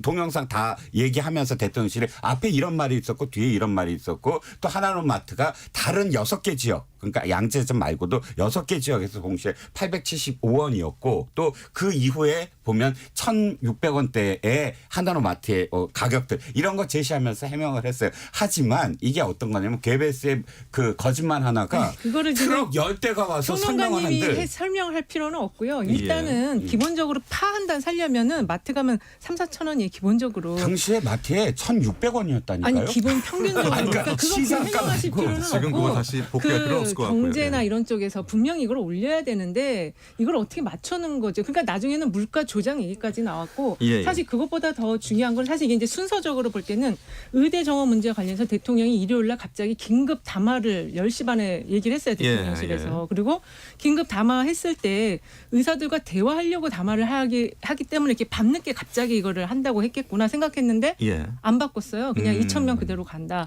의사들이 더 이상 할 말 없다 이렇게 나갔거든요. 그렇게 됐죠. 그러니까 예. 네 분께서 지적하신 부분이 조금씩 다른 부분이 있기는 하겠지만 공통적인 것은 대통령과 대통령실에서 문제를 현장을 만들었다. 모른다. 현실 파악을 못한다. 불통 문제라든가 또 여러 네. 가지. 근데 저는 개별 사안보다 네네. 전반적인 태도의 문제라고 봐요. 예. 태도의 문제가 뭐냐면 대통령께서 가지는 생각이 항상 옳고 그름으로 모든 걸 가른다는 거예요. 그래서 내가 생각할 때 이게 옳다. 그러면 내가 옳다예요. 그러니까 내 생각은 이렇다가 아니라 내 생각은 이런데 당신들 생각은 어때 해가지고 당신들 생각과 나의 생각이 다른 점은 뭐고 이래서 합의를 찾아 나가야 되는데 예. 나는 옳다로 시작하니까 다른 사람들은 그냥 다 틀린 거죠. 예. 그래서 모든 방식이 나는 옳다라는 방식으로 일처리를 하시니까 국민들이 느끼기에는 소통도 안 되고 그렇죠. 그리고 예. 너무 일방적이고 그리고 나는 틀리다고 가르치려고 드는 것처럼 보이고 예. 이 태도를 바꾸는 게 저는 제일 이번에 뭐 따끔한 시급하다고 일침을 맞았다고 볼 수 봅니다. 있는 이건 것이죠. 일침 정도가 아니라요. 예. 저도 깜짝 놀랐는데 호대호체 처리 같은. 네. 국민은요. 회초리도 아니고 예. 지금 후에 3년 어떻게 될지 예, 모르죠. 더 험악한 비유를 해야 됩니까? 국민은 이렇게 변하신 것 같아요. 앞으로는 심판은 확실하게 하겠다. 확실한 국민의 메시지군요. 확실하게 앞으로 심판해 나가겠다. 이렇게 보입니다. 그래도 김상일 평론가 그 같습니다. 지적에 100% 동의하는데요.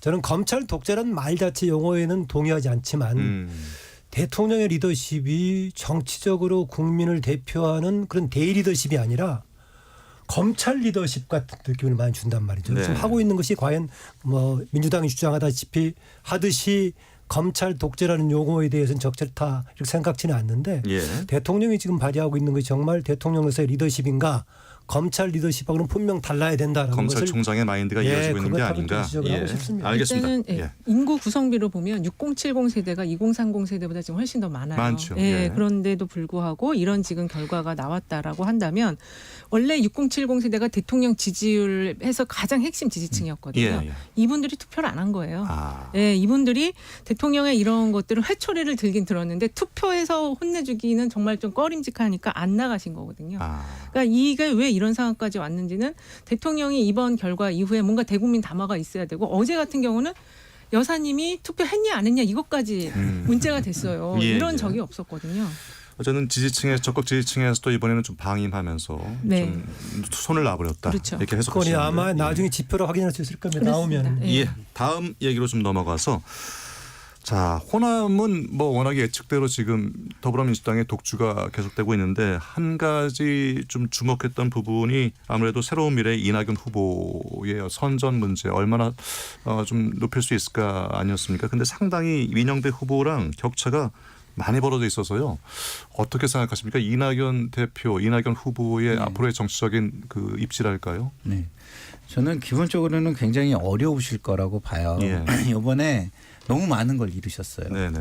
첫 번째는 지도자의 결단력을 보여주시지 못했어요. 출마가 너무 늦었다는 얘기죠. 예. 그래서 너무 좌고우면하는 듯한 이미지를 줬다는 점에서 마이너스가 있었고요.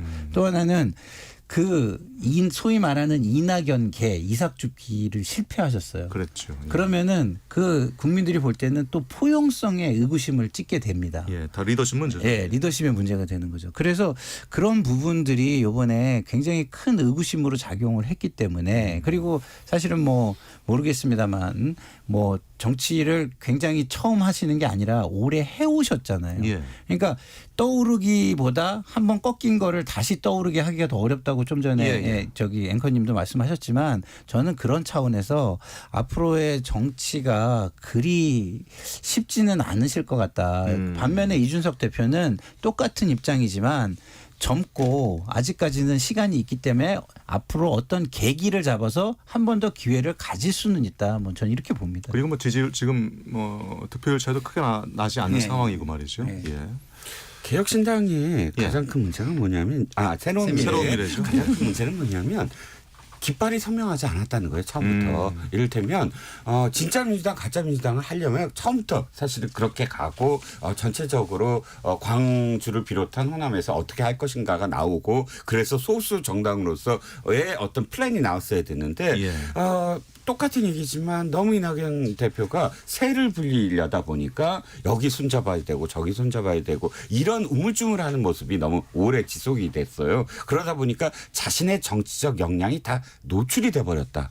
즉 대통령 후보 물론 경선까지 나갔던 분이라면 어느 정도 세가 형성이 돼야 되는데 보니까 이 이낙연 대표가 있는 정당에 이낙연 대표가 뒷선으로 물러나야 합류를 하겠다. 이런 조건으로 뭐 합류의 어떤 과정이 나온다거나 예. 이럴 정도로 아니 그렇게 경선까지 했던 사람이 이런 어떤 진짜 이런 조건을 내세울 정도의 세력화가 안 돼 있나? 매력이 없나? 뭐 또는 그릇이 없나? 이런 식의 국민들의 의구심을 처음부터 받게 만들었거든요. 예. 그러면 무소의 뿔처럼 진짜 혼자 간다라고 하더라도 정말 이렇게 선이 굵은 정치의 모습을 보여줘야 되는데 이번에 당선되든 안 되든 어쨌든 이낙연 대표의 어떤 여정 그러니까 정치 과정이 아이고 큰 어떤 정치인의 모습이 아니었다라는 게 그냥 노출됐다는 겁니다.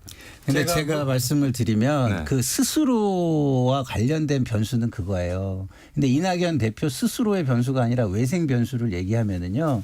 사실은 이준석 대표의 문제가 굉장히 저는 크다고 봐요. 어찌 보면 둘이 어떤 화학적인 결합을 했다가 합쳤었는데 사실은 결과론적으로 보면 김종인 공관위원장을 모셔오기 위해서 이낙연 대표를 사실상 내치는 과정이 생긴 겁니다. 그럼 어떻게 되냐면 좀 아까 말씀하셨잖아요. 진짜 민주당 경쟁을 왜 하게 됐습니까? 제3지대의 의미를 잃었기 때문이거든요. 그렇죠. 그러면 그 제3지대의 의미를 이낙연 대표가 버린 게 아니잖아요. 이준석 대표로 하여금 사실상 박탈당한 거거든요. 그렇죠. 그런 측면에서 볼 때는 외생적으로도 굉장히 좀 불운한 어떤 조건이 변수들이 겹쳤다 좀 이렇게 볼 수 있을 것 같습니다. 내부적으로 외부적으로 다 주변에서 위기에 제가 이제 뭐 몰렸다. 개입한 적도 있었기 때문에 비교적으로 느낌이 좀 비슷한 부분이 있습니다. 1차적으로는 저는 제가 그 좀 관련을 하기 전에 여기 이 자리에서 방송할 때도 무슨 얘기했었냐면은 이준석 신당과 이낙연 신당은 결합했을 때 그렇게 시너지 효과가 나올 것 같지 않다. 굳이 한다면은 후보 연합 정도 필요하다. 왜냐하면은 서로의 기반이 다르다. 지향하는 바가 다르다. 했는데 어느 날 느닷없이 하더라고요. 그리고 지금 밖에는 이낙연 신당으로 알려져 있는데 현재의 지금 새로운 미래의 구성원들은 사실은 이낙연 중심으로 돼 있지 않습니다. 통합, 재통합, 분산막 과정을 거치면서 다양한 세력이 섞여 있어서 이낙연 대표가 이끄는 그런 방향으로 단일하게 가고 있는 정당이 아니다. 이런 점을 좀 말씀드리고 당의 정체성이 좀 쉽지 않다. 뭐 미래가. 그리고 새로운 미래라는 명칭도 정당 이름으로 사실 적합한 명칭이 아니라는 지적이 있었습니다. 뭔가 새로운 이름 같아 보이지다마는 딱 끊어지는 정당이 아니고 심지어 투표장에 와서도 사람들이 어느 게 이낙연 신당이냐라고 물어볼 정도로 이게 인지가 안 되고 각인이 안 된 그런 명칭을 몇 가지 시행착오 과정들이 있었습니다. 이거를 통합을 대비해서 만들었던 정당이다라고 했었는데 그런 이름이 끝까지 가버린다든가 그런 여러 가지 한계가 결합되어 있습니다. 너무 또 제가 자세히 분석하면은 약점만 더 얘기하는 것이니까 새로운 미래 얘기는 여기까지만 하도록 하고요. 이번 총선의 가장 큰 특징이 제3지대가 세력화될 수 있을 것이냐 그 문제였는데 결론적으로 보면은 그 세대 교체는 된 것 같아요. 제3지대에서 세력화가 완벽하게 이루어지지는 못했지만 뭐 이렇게 개혁신당이나 이게 지금 새로운 미래 다 봤을 때는 세대 교체는 될 수 있다. 그 다음에 녹색정의당이 조국혁신당으로는 또 대체가 됐어요. 그래서 지금은 세력화되지는 않았지만 지금 이제 살아남은 이 세대 교체된 세력과 조국혁신당 같이 좀 이념이 조금 더 확실해진 이런 정당이 앞으로 이제 이 정당 지형의 어떤 제3지대를 확보할 수 있을 것이냐. 이게 앞으로 좀 중요한 포인트가 될 것 같아요. 지금 그 조국혁신당 얘기를 좀 하려고 했는데 아무래도 이제 제3정당으로 떠오르지 않았습니까? 그래서 어찌 보면 이제 이재명 대표와 조국 대표의 관계도 참 볼만해지겠다. 그렇죠. 관전 포인트가 있겠다 싶은데 어떻게 예측하십니까? 저는 조국혁신당은 제3정당이라고 생각하지 않아요. 개인적으로. 이거는 그냥 민주당의 분화된 정당이다. 민주당의 분화체가 상당히 많네요. 예. 분화된 정당이라고 저는 보는 게요. 기본적으로 지금 문재인 대통령이 사실은 후견인 비슷하게 지금 계속 이미지화되고 있습니다. 그리고 조국 대표는 사실상 대법원 판결 이후에는 어떻게 될지 몰라요. 그렇죠. 예. 그러면은 그 당의 주도권이 누구한테 넘어갈지 잘 모르죠. 예. 그러면 예를 들어 가지고 지금 10석 이상의 의석을 확보할 경우에 16석까지. 예, 그럴 경우에 14석 정도 한다면 민주당의 비명 친문 세력이 결합해 가지고 교섭단체를 이루는 경우도 상정할 수가 있습니다. 예. 그렇게 되면은 아시겠지만 교섭단체는요. 의원들한테는 N분의 1의 의원보다는 간사 완장을 차게 되는 거예요. 그렇죠. 20명이면은 18개 상임위니까 전 의원의 간부화예요, 사실상. 모든 상임위의 간사 자리를 그렇죠. 뺏을 수 있는 거죠. 예. 그리고 교섭을 할 수 있는 권한을 가지기 때문에 사실상 모든 상임위에서 캐스팅 보터의 역할을 실질적으로 할 수 있는 정당이 탄생하는 겁니다. 옛날 자민련처럼 말이죠. 그렇죠. 예. 그렇게 된다고 한다면 제가 볼 때는 여기는 아무래도 이 공천 과정에서 불만을 품었던 친문 비명계들이 하나의 진지를 구축하고 진짜 민주당 경쟁과 차기 후보를 만들어서 후보 경쟁도 할 수 있는 상황이 올 수도 있다라는 생각이 들어요. 근데 진짜 여쭤보고 싶은 게 그러면 이번에 최소한 공천을 받은 그리고 당선된 비명계가 10명이 있어요? 그렇죠. 한 6에서 12명 정도 있어요. 민주당 내에서 용기를 갖고 있는 새로운 미래 김종민 의원도 있지 않습니까? 김종민 의원은 가능하고요. 그러니까 이게 김종민 의원 같은 경우도 조국 대표가 있는 경우에는 조국 대표로 계속해서 그 색깔로 간다고 하면 쉽게 결합하기는 어려울 거예요. 근데 어쨌든 실질적인 인물이 거기에 있는 것과 없는 거는 당 색깔이 굉장히 많이 바뀌거든요. 그렇죠. 근데 외생 변수에 의해서 조국 대표는 그 당을 떠나야 될지도 모르는 상황이 있을 수가 있습니다. 그럴 경우는 굉장히 다양한 변수들이 발생하죠. 그러니까 원내 교섭단체를 어떤 형식으로 만들 거냐 그게 되게 중요하죠. 그러니까 이념 정체성이 없이 그냥 또 다른 기득권을 확보하기 위한 이합 집산이 된다면 오래가지는 못할 것 같아요. 그러나 형식상으로는 좀 같은 진영이 하나의 교섭단체보다는 2개의 교섭단체를 있는 것이 실리적으로 훨씬 이익이죠. 전략적으로도 이익이죠. 국회법에는 법률상 하나의 정당이 하나밖에 못 가지도록 돼 있는데 우연히 쪼개져 가지고 2개를 가지고 있으면 훨씬 좋아 보이고요. 지금 얘기했던 김종민 지금 후보 당선이 새로운 세종에서 세종에서 당선되는 과정 속에서는 사실상 친민주 무소속처럼 활동을 했었기 때문에 당선 이후에서는 행보를 지금 얘기한 대로 그렇게 갈 개연성도 있어 보이긴 합니다. 예. 자, 일단 지금 출구조사 결과뿐만 아니라 개표 상황도 그렇고 일단은 여소야대가 극심해질 가능성이 크고요. 그리고 지금 어찌 보면 개헌선을 침범하느냐 마느냐의 문제도 지금 관심사인데 앞으로의 그 국회 전망 어떻게 운영될지 그리고 또 대통령과 또 야당과의 관계가 어떻게 정립될지 좀 예측을 해보실까요? 예측해 보실까요? 글쎄요. 저는 200석이 될지는 아직도 저는 의문을 아까 찍고 190 있고요. 플러스 알파였지만 200을 넘지는 않는다라고 저는 예상을 한 거예요. 그래서 200을 넘는다면 사실은 제 예측이 틀린 게 되겠죠. 그런데 저는 200이라는 의미를 저는 굉장히 엄중하게 봅니다. 그럼요. 왜냐하면 200은요. 사실상 민주주의에서 견제와 균형이라는 개념을 없애버리는 숫자라고 저는 보거든요. 일방적인 거죠. 일방적이 됩니다. 어떻게 되냐면 행정부가 뭐를 했는데 마음에 안 들잖아요. 다 입법을 통해서 강제할 수 있는 상황이 돼버리고요. 대통령의 임명권도 사실상 마음에 안 드는 인물이 있으면 전부 다 탄핵해버릴 수 있는 그런 상황이 옵니다. 그런 상황을 우리 국민이 과연 용인할 것인가. 집단지성이 그것까지는 용인하지 않을 가능성이 높다라고 저는 보기 때문에 200석보다는 아래가 되지 않을까 저는 그렇게 생각을 하는데 그 200석이 되잖아요. 그러면 그 200석 자체가 최고의 권력으로 등장합니다. 그러면 조국 혁신당과의 그 조인으로 인해서 200석을 넘길 수 있지 않습니까? 예, 그렇게 되면은 최고의 권력으로 등장하게 되고요. 국민한테는 어떻게 되냐면 심판의 대상이 옮겨가게 되는 거죠.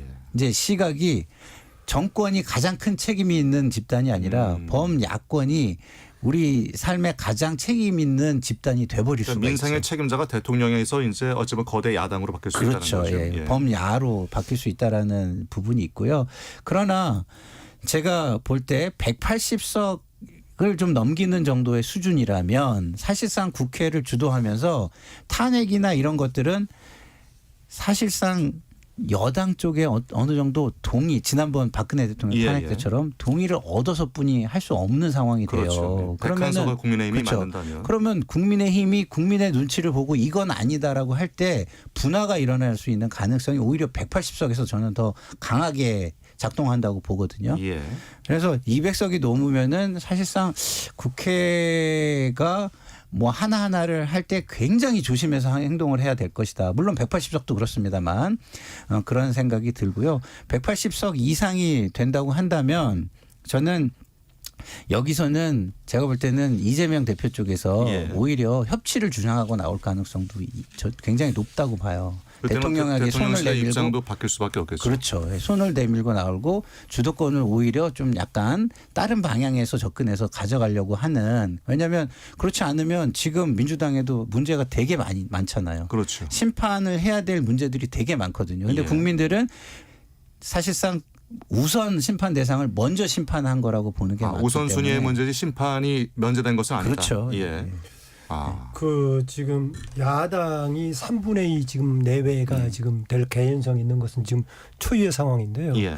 이것이 워낙 크기 때문에 여기만 주목하고 있는데 사실은 양쪽에 지금 야당의 1, 2 세력을 이끄는 이재명, 조국 두 사람이 재판 과정에 피고로 있다는 사실도 지금 빠뜨릴 수 없는 거라고 봅니다. 그거는 잊지 못하죠. 예, 이 부분이 있기 때문에 대표로 이끄는 사람들의 이후에 사법적인 행보가 어떻게 될 것인가. 특히 조국 혁신당의 조국 대표의 경우에는 대법을 남겨놓고 있는 상황이란 말이죠. 예. 기한에 따라서는 얼마 안 걸릴 수도 있고 등등 있고 그다음에 하나도 지금 1심이 나온 거 없습니다만 이재명 대표의 경우도 진행이 되고 있는 상황들이 있어서 이것도 향배가 될 거다. 그리고 대통령과 국회 관계가요. 이렇게 여소야대가 압도적으로 있다고 하더라도 리더십 유형에 따라서 서로 뭔가 조정이 될 소지가 있는데 네. 현재는 저는 완전히 제로섬 게임으로 강하게 붙어있는 상황이다. 그래서 저는 이후에 정국이 더 악화될 소지가 있어 보입니다. 현재는 제로섬 게임이 중요했지만 앞으로도 그렇게 더 악화된다고 봅니다. 우리가 지금 대의민주주의를 얘기할 때 선거라는 것이 여러 가지 과정을 거치면서 이전의 문제를 뭔가 개선하고 해결하는 과정이 돼야 되는데 이번 22대 총선을 거치면서 이전의 문제가 하나는 문제를 분명하게 지적했다. 윤석열 대통령의 리더십 문제에 대한 분명히 국민들이 심판을 했는데 지금 서로에 이렇게 공생해온 이 구조가 비생산적인 적대적인 공생 구조가 과연 해소가 될 것인가라고 봤을 때 저는 더 악화되는 상황을 만드는 것 같기도 해가지고 걱정은 많이 됩니다. 그 걱정이 한 일단이 지금은 우리가 민주당을 중심으로 해서 자꾸 생각을 하잖아요. 그럴 수밖에 없고 거대 야당이 됐었는데 국민의힘을 바라보고 정부를 한번 바라보면 이 100석 미만이라는 초유의 사태는 정말 케이오스거든요. 그렇죠. 그러니까 수습할 수 있는 방법이 있겠느냐는 거예요. 수습할 수 있는. 수습하려면 당이 어떤 사람을 또다시 중심으로 해서 뭉치고 비대를 하든 전대를 걸어가면서 정부에다 대고 똑같은 어떤 또 요구도 해야 되고 그래서 어쨌든 당이 살아남아야 되니까 그러면 그런 과정들이 과연 이 보수 정당인 국민의힘에 영향이 있을까? 영향조차도 불가능할 정도의 지금 상황이 되고 있어서 상당히 오랜 기간 지금 혼란을 겪어야 되는 어떤 상황들. 그다음에 정부도 마찬가지다. 윤석열 정부가 과연 이런 위기 상황을 어떤 것도 어쨌든 겪어내고 자기의 주도하에 해야 되게 대통령의 책임이잖아요. 그런데 진짜 초유의 사태다. 대통령실이 예측 불가능한 상황으로 갈 수도 있다. 지금 거야 심판론이 있었잖아요. 지금 이 180석을 가진 민주당에 대한 거야 심판론을 계속 국민의힘에서 여당에서 주장을 했는데 이번 결과가 아직은 다 나오지 않았지만 다시 거야가 될 가능성이 지금 높단 말이에요. 더 커질 가능성이 그렇습니다. 있고요. 더 힘이 더 강해진다라는 거는 민심이 그걸 선택했다는 거고 아까도 회초리를 얘기를 하셨는데 회초리가 아닌 더 센 걸 쥐어준 몽둥이라고 해야 거거든요. 될까요? 네, 몽둥이를 쥐어줘서 지금 이제 우리 평론가님은 협치를 민주당에서 해야 될 거다. 거야 심판론에 다시 한번 좀 몸을 낮춰야 될 거라고 말씀을 하시지만 몽둥이를 쥐어줬는데 그걸 안 할 경우에는 또 문재인 정권의 어떤 오류를 또 다시 반복을 할 수가 있기 때문에 우선순위를 지금 민주당에서는 잘 설정을 해야 된다. 지금 화이트 칼라들은요 오히려 빨리 탄핵하라는 얘기를 하는 사람들도 많더라고요. 그러니까 50대. 사실 50대가 우리 인구 구성비로 보면 51.2%인가 6%인가 그렇거든요. 가장 많습니다. 가장 많아요 50대가. 근데 그 세대는 정치적인 이슈를 먼저 빨리 해결하라. 그리고 지금 2년 반 동안 윤석열 정권을 봤더니 이건 안 되겠다라는 지금 이야기를 하는 세대가 있어요. 86세대죠, 그러니까. 86세대일 수도 조금 아래, 19.7%요. 약간 조금 아래 세대일 수도 있고 X세대라고도 그건 조금 더 아래 세대긴 하지만 예. 그래서 그걸 우선순위 놓고 할 건지 아니면 그야말로 협치를 통해서 민생 해결 문제를 먼저 해결하고 갈 건지는 굉장히 신중하게 잘 판단해서 가지 않으면 오히려 민주당이 다시 한번 그 이전 정권에서의 그때도 거의 180석 이상을 완벽하게 밀어줬어요. 지방선거 총선 쫙 다 밀어줬는데 결국 효능감을 못 느꼈거든요. 이번에는 이걸 잘 해야 된다. 저는 이 지금 말씀에는 예. 아주 강한 이견을 가지고 있어요. 이견이요? 예, 말씀하십시오. 왜냐하면 네. 이거는 민주당에게 뭐를 하라고 투표를 했다고 저는 보기 어렵다고 봐요. 이 현 정부의 불통과 오만과 태도 이것을 심판했다고 보는 게 저는 맞다고 봅니다. 국민들의 네. 화풀이였다. 그렇죠. 예. 민주당이 지금 정치적으로 상대적 우위를 점하면서 그리고 모범 이그젠플을 세팅해 가면서 정치를 하고 있는 거 아니거든요. 예. 국민들은 거기에도 사실상 심판 여론이 저는 되게 높다고 봐요. 근데 그분에 대해서 스스로 반성하지 않는 세력으로서 힘까지 가진 모양새가 된다면 저는 국민들한테는 바로 심판의 대상으로 등극한다. 저는 이렇게 봅니다. 알겠습니다. 야, 저기서 잠깐 그 인구 구성비에 대해서 정정 말씀을 드리자면은 2023년 12월 기준 50세에서 64세 인구가 전체 인구의 25.16%인데 25.16. 그리고 65세 이상 인구가 18.96%고요. 근데 유권자 규모 만 18세 이상만 보면은 유권자의 절반 이상이 50세가 넘는다. 이렇게 나와 있습니다. 예. 죄송합니다. 자, 여기서 그러면은 개표 상황을 좀 더 듣고 나서 이야기를 마무리해 보겠습니다. 배창복 아나운서 전해 주시죠.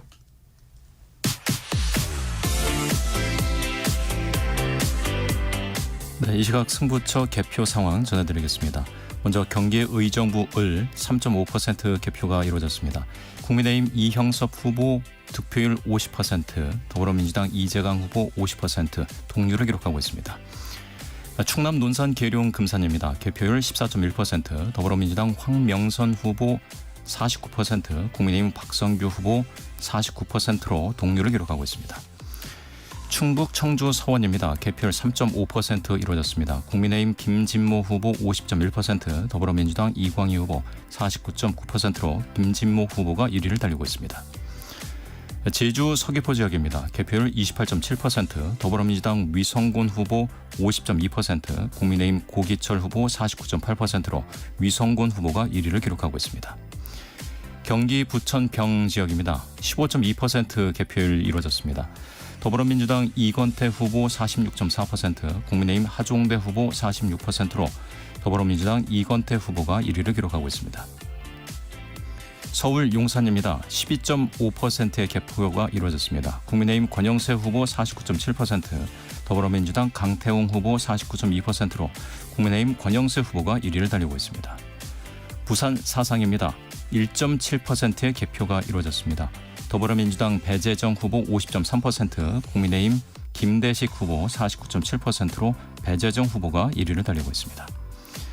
경남 창원 의창입니다. 4.1%의 개표율 보이고 있습니다. 국민의힘 김종양 후보 50.4%, 더불어민주당 김지수 후보 49.6%로 국민의힘 김종양 후보가 앞서고 있습니다.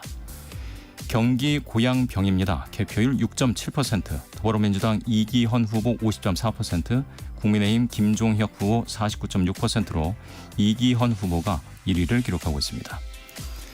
충남 아산갑입니다. 13.7%의 개표율 보이고 있습니다. 국민의힘 김영석 후보 49.5%, 더불어민주당 복기황 후보 48.7%로 국민의힘 김영석 후보가 1위를 달리고 있습니다. 부산 남입니다. 개표율 10.5% 보이고 있는데요. 국민의힘 박수영 후보 50.4%, 더불어민주당 박재호 후보 49.6%의 득표율을 보이고 있습니다. 국민의힘 박수영 후보가 1위를 기록하고 있습니다. 서울 강북 갑입니다. 개표율 2%, 더불어민주당 천준호 후보 50.5%, 국민의힘 전상범 후보 49.5%, 천준호 후보가 1위를 달리고 있습니다. 충남 아산을입니다. 개표율 15.1%, 더불어민주당 강훈식 후보 50.5%, 국민의힘 전만권 후보 49.5%로 더불어민주당 강훈식 후보가 1위를 달리고 있습니다. 인천 부평 갑입니다. 개표율 13.6%, 국민의힘 유재홍 후보 50.5%, 더불어민주당 노정면 후보 49.5%로 국민의힘 유재홍 후보가 1위를 기록하고 있습니다. 경남 김해 갑입니다. 개표율 6.6%, 국민의힘 박성우 후보 50.6%로 1위를 달리고 있고 더불어민주당 민홍철 후보 49.4%로 2위 기록하고 있습니다. 다음은 충북 충주입니다. 개표율 18.9%, 국민의힘 이종배 후보 50.6%, 더불어민주당 김경욱 후보 49.4%로 국민의힘 이종배 후보가 1위를 달리고 있습니다. 인천 부평을입니다. 더불어민주당 박선원 후보 46.2%, 국민의힘 이현웅 후보 44.4%로 더불어민주당 박선원 후보가 1위를 달리고 있습니다. 경기 남양주을 4.4%의 개표율 보이고 있습니다. 더불어민주당 김병주 후보 49.4%로 1위를 달리고 있고 국민의힘 관용 후보 48%로 2위 기록하고 있습니다. 서울 영등포을 지역입니다. 개표율 4%, 국민의힘 박용찬 후보 50.4%, 더불어민주당 김민석 후보 48.9%를 달리고 있습니다. 국민의힘 박용찬 후보가 1위 기록하고 있네요. 부산 동래 지역입니다. 개표율 3.1% 기록하고 있습니다. 더불어민주당 박성현 후보 49.5%, 국민의힘 서지영 후보 48%로 더불어민주당 박성현 후보가 1위를 달리고 있습니다. 전국 개표 상황 함께하고 계십니다. 다음은 격전지 살펴보도록 하죠. 인천 동미추홀을 살펴봅니다. 국민의힘 윤상현 후보 52.9%, 더불어민주당 남영희 후보 47.1%로 윤상현 후보가 1위를 달리고 있습니다. 지금까지 이 시각 전국의 제22대 국회의원 선거 개표 상황 전해드렸습니다. 지금까지 아나운서 배창복이었습니다.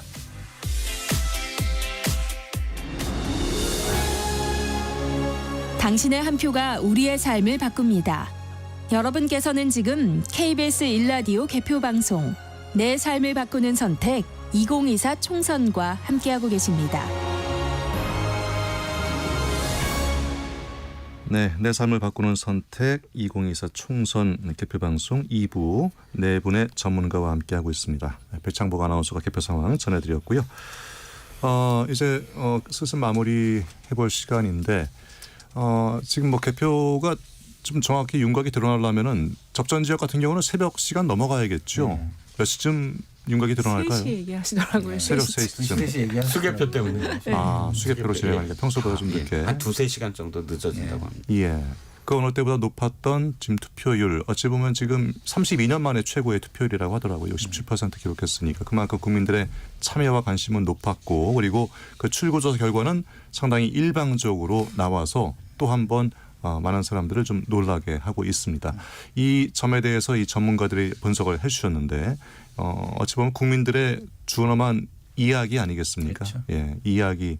이를 들어야 할 사람은 분명히 들어야 할 것이고 고쳐야 할 점이 있다면 분명히 고쳐야 할 것이고 그것은 행정부뿐만 아니라 그리고 또 여야 모두가 또 귀담아 들어야 할 이야기가 아닌가 하는 생각이 들어요. 그래서 아까 우리 김상일 평론가께서 얘기하셨지만은 민주당이 잘해서 표를 준 게 아니라 그렇죠. 예. 국민의힘 그리고 대통령실을 향한 어떤 국민들의 부르짖음이라는 생각을 잊지 않아야겠다는 생각이 듭니다. 또 지금 상황에 대해서 좀 하고 싶은 말씀이 있으면 자유롭게 좀 해 주시죠. 그러니까 민주당이 잘해서 표를 받았다면 조국혁신당의 탄생은 이해하기가 어려운 거죠. 사실은. 예. 그러니까 잘해서 준 것이 아니고 심판하기 위해서 민주당을 선택할 수밖에 없었던 것이고 그러나 민주당도 흔쾌하게 선택하지 못했기 때문에 제3의 정당까지도 표가 흘러갈 수밖에 없었다. 그래서 저는요 제3지대가 사실은 모여 있었다면 조국혁신당이 탄생하기 어려운 조건이라고 봐요. 아, 분열돼 있었기 때문에 큰 편이 생겼군요. 예, 그 표가 글로 다 갔을 거예요. 예, 예, 저는 예. 그렇게 생각합니다. 근데 이준석 대표는 자기가 뭘 해야 그게 개혁이다라고 그 강박관념을 가지고 있는 것 같아요. 근데 이름에서 개혁을 못 버렸잖아요. 그렇죠. 예. 근데 저는 그 당시에 그 정당에 제가 좀 그래도 좀 약간 기대를 걸고 싶어서 그런 말씀을 좀 드린 적이 있어요. 예. 지금은 양 당처럼 패권주의로 똘똘 뭉쳐서 일방으로 가는 게 아니라 공존할 수 있다는 그 정당이 공존해서 함께 갈 수 있다는 것만 보여줘도 지금 이 정치판에서는 어마어마한 개혁이다. 그 상태만 유지하는 것만 자체도 어마어마한 개혁이다. 제가 그런 얘기를 좀 했었는데. 그만큼 대결 구도가 오랫동안 지속돼 왔기 때문에. 그렇죠. 그런데 그거를 이제 그렇게 생각하지 않고 이준석 대표는 자기가 뭘 해가지고 이걸 개혁으로 인정받는 것만이 개혁이다라는 강박관념이 있었다고 저는 생각을 합니다. 네. 한쪽에 대한 분명한 지금 윤석열 정부에 대한 심판이었지만은 또 민주당이 해야 될 몫을 얘기해 줬는데요. 네. 저는 제가 아까 선거 전에 우리나라 지금 정치가 가지고 있는 문제를 선거를 거치면서 개선됐느냐라고 봤을 때 개선되지 않고 그대로는 악화됐다라는 얘기를 했던 이유는요. 양당이 가지고 있는 독과점 체제의 문제입니다. 좋은 큰 정당이 있다면 모르겠지만 둘 다 이거 먹고 있지 않습니까? 그렇죠. 예. 그렇습니다. 우리가 지금 대기업 독과점 얘기하면서 항상 비판할 때 여러 가지 평등의 조건을 얘기하는데 결국은 이번에도 욕먹는 두 정당 중에서 한쪽으로 간 거 아니겠습니까? 예. 이 부분이 계속 남아 있고요. 이것을 일단 하는데 가장 큰 리더십은 윤석열 대통령인데요. 이전에도 여소야대에서 민주당 진영이 180석 내외였었지만은 당시는 윤석열 정부가 들어서기 전에 만들어진 국회였습니다. 구도였죠. 예. 그런데 이번에 만들어진 여소야대라는 것은 윤석열 대통령에 대한 심판과 경고를 포함한 내용이기 때문에 네. 정말 강하게 심각하게 받아들여서 리더십 문제를 해결하지 않으면은 본인의 지금 정권뿐만이 아니라 국가 운영도 굉장히 어려워질 거라는 문제를 책임 있게 느끼게 된다라고 봅니다. 이게 자칫 잘못하면 양비론으로 이어질 수 있는데 아까 경제 지표 좋다고 얘기하셨지만 경제 지표가 좋았다면 이 파한단으로 이렇게 심판론이 불붙을지는 않았을 거라고 저는 생각이 들고 예. 여기서 이제 그 민주당에게 표를 몰아준 거는 싫어서 싫지만 선택지가 없어서 몰아줬을 수도 있지만 이번에 민주당의 공천 과정이 굉장히 시끄러웠잖아요. 비명 행사 얘기도 나오고. 그렇습니다. 예. 근데 그 과정에서 상당히 많은 세대 교체가 또 이루어졌고 새로운 신진 인사들이 많이 들어갔어요. 그런 효과는 있었네요. 그렇습니다. 그런 효과가 있었기 때문에 민주당에서는 이러한 새로운 인재들과 이제 어떤 일을 가장 첫 번째로 우선적으로 할 것이냐. 결국에는 경제와 민생에 올인하는 거 외에는 없다. 그리고 아까 말씀드린 그 탄핵이라든지 뭐 거부권으로 인해서 지금 다 바닥에 깔려 있는 잠자고 있는 법안들 이것도 빨리 꺼내서 통과시켜서 처리할 것들은 빨리빨리 해줘야 되거든요. 제가 드린 말씀에 네. 대해서 얘기하신 게 있어서 조금 바로잡으면 짧게 제가 좀 해주시죠. 경제가 예. 지금 좋다라고 얘기한 게 아니라요. 네. 지표들이 좋은 쪽으로 좀 움직이고 있다라는 말씀을 드린 거고 지금 어려운 거는 사실은 PF나 이런 것들이 굉장히 묶여 있기 때문에 돈이 안 돌아요. 그래서 경제가 부동산 그래서 지금 건설사들이 총선이 더 무너진다는 얘기 많이 자, 나오죠. 이정근 평론가님 마지막으로 짧게 좀 해주시죠. 네, 일단 선거는 왜 치르냐면 정쟁이 있고 공방이 있고 했을 때 국민들로 하여금 어느 편을 들어주는 거거든요. 그 들어주면 결론이 납니다. 네. 그리고 또 다른 방향으로 앞으로 한 걸음 더 나아가게끔 하는 역할이 바로 선거이기 때문에 이 결과에 대해서는 윤석열 정부나 여당이 겸허하게 받아들여야 된다. 근데 소장님하고 오늘 또 계속 좀 이견이 있는 게 저는 가장 아쉬운 게 세대 교체예요. 이번에 양당 모두 세대 교체를 얘기했는데 예. 과연 우리가 참신하고 새롭고 정말 기대를 걸 수 있는 정치인들이 대거 들어왔느냐에 대해서는 그렇지 않았던 것 같다. 뭐 물론 교체는 됐지만 그렇죠. 공천 과정에 대한 좀 혁신도 필요한 거죠. 그런 점에서는 굉장히 아쉬운. 예, 다른 의견이 있기 때문에 토론이 또 가능하신 거죠. 같은 의견만 있으면 토론은 불가능하죠. 예, 알겠습니다. KBS 1라디오 제22대 국회의원 선거 개표 방송 내 삶을 바꾸는 선택 2부 오늘 김만흠 전 국회 입법조사처장, 김상일 정치평론가, 이은영 휴먼앤데이터 소장, 이종근 정치평론가 네 분과 함께했습니다. 모두 말씀 고맙습니다. 네, 감사합니다. 네, 수고하셨습니다. 자, KBS 뉴스9 들으시고요. 10시 5분부터 이영호 아나운서 진행으로 개표 방송이 계속 이어집니다. 누가 국민의 선택을 받았는지 마지막까지 KBS 개표 방송에서 확인해 주시기 바랍니다. 지금까지 진행을 맡은 아나운서 원석현이었습니다. 함께해 주신 여러분 고맙습니다.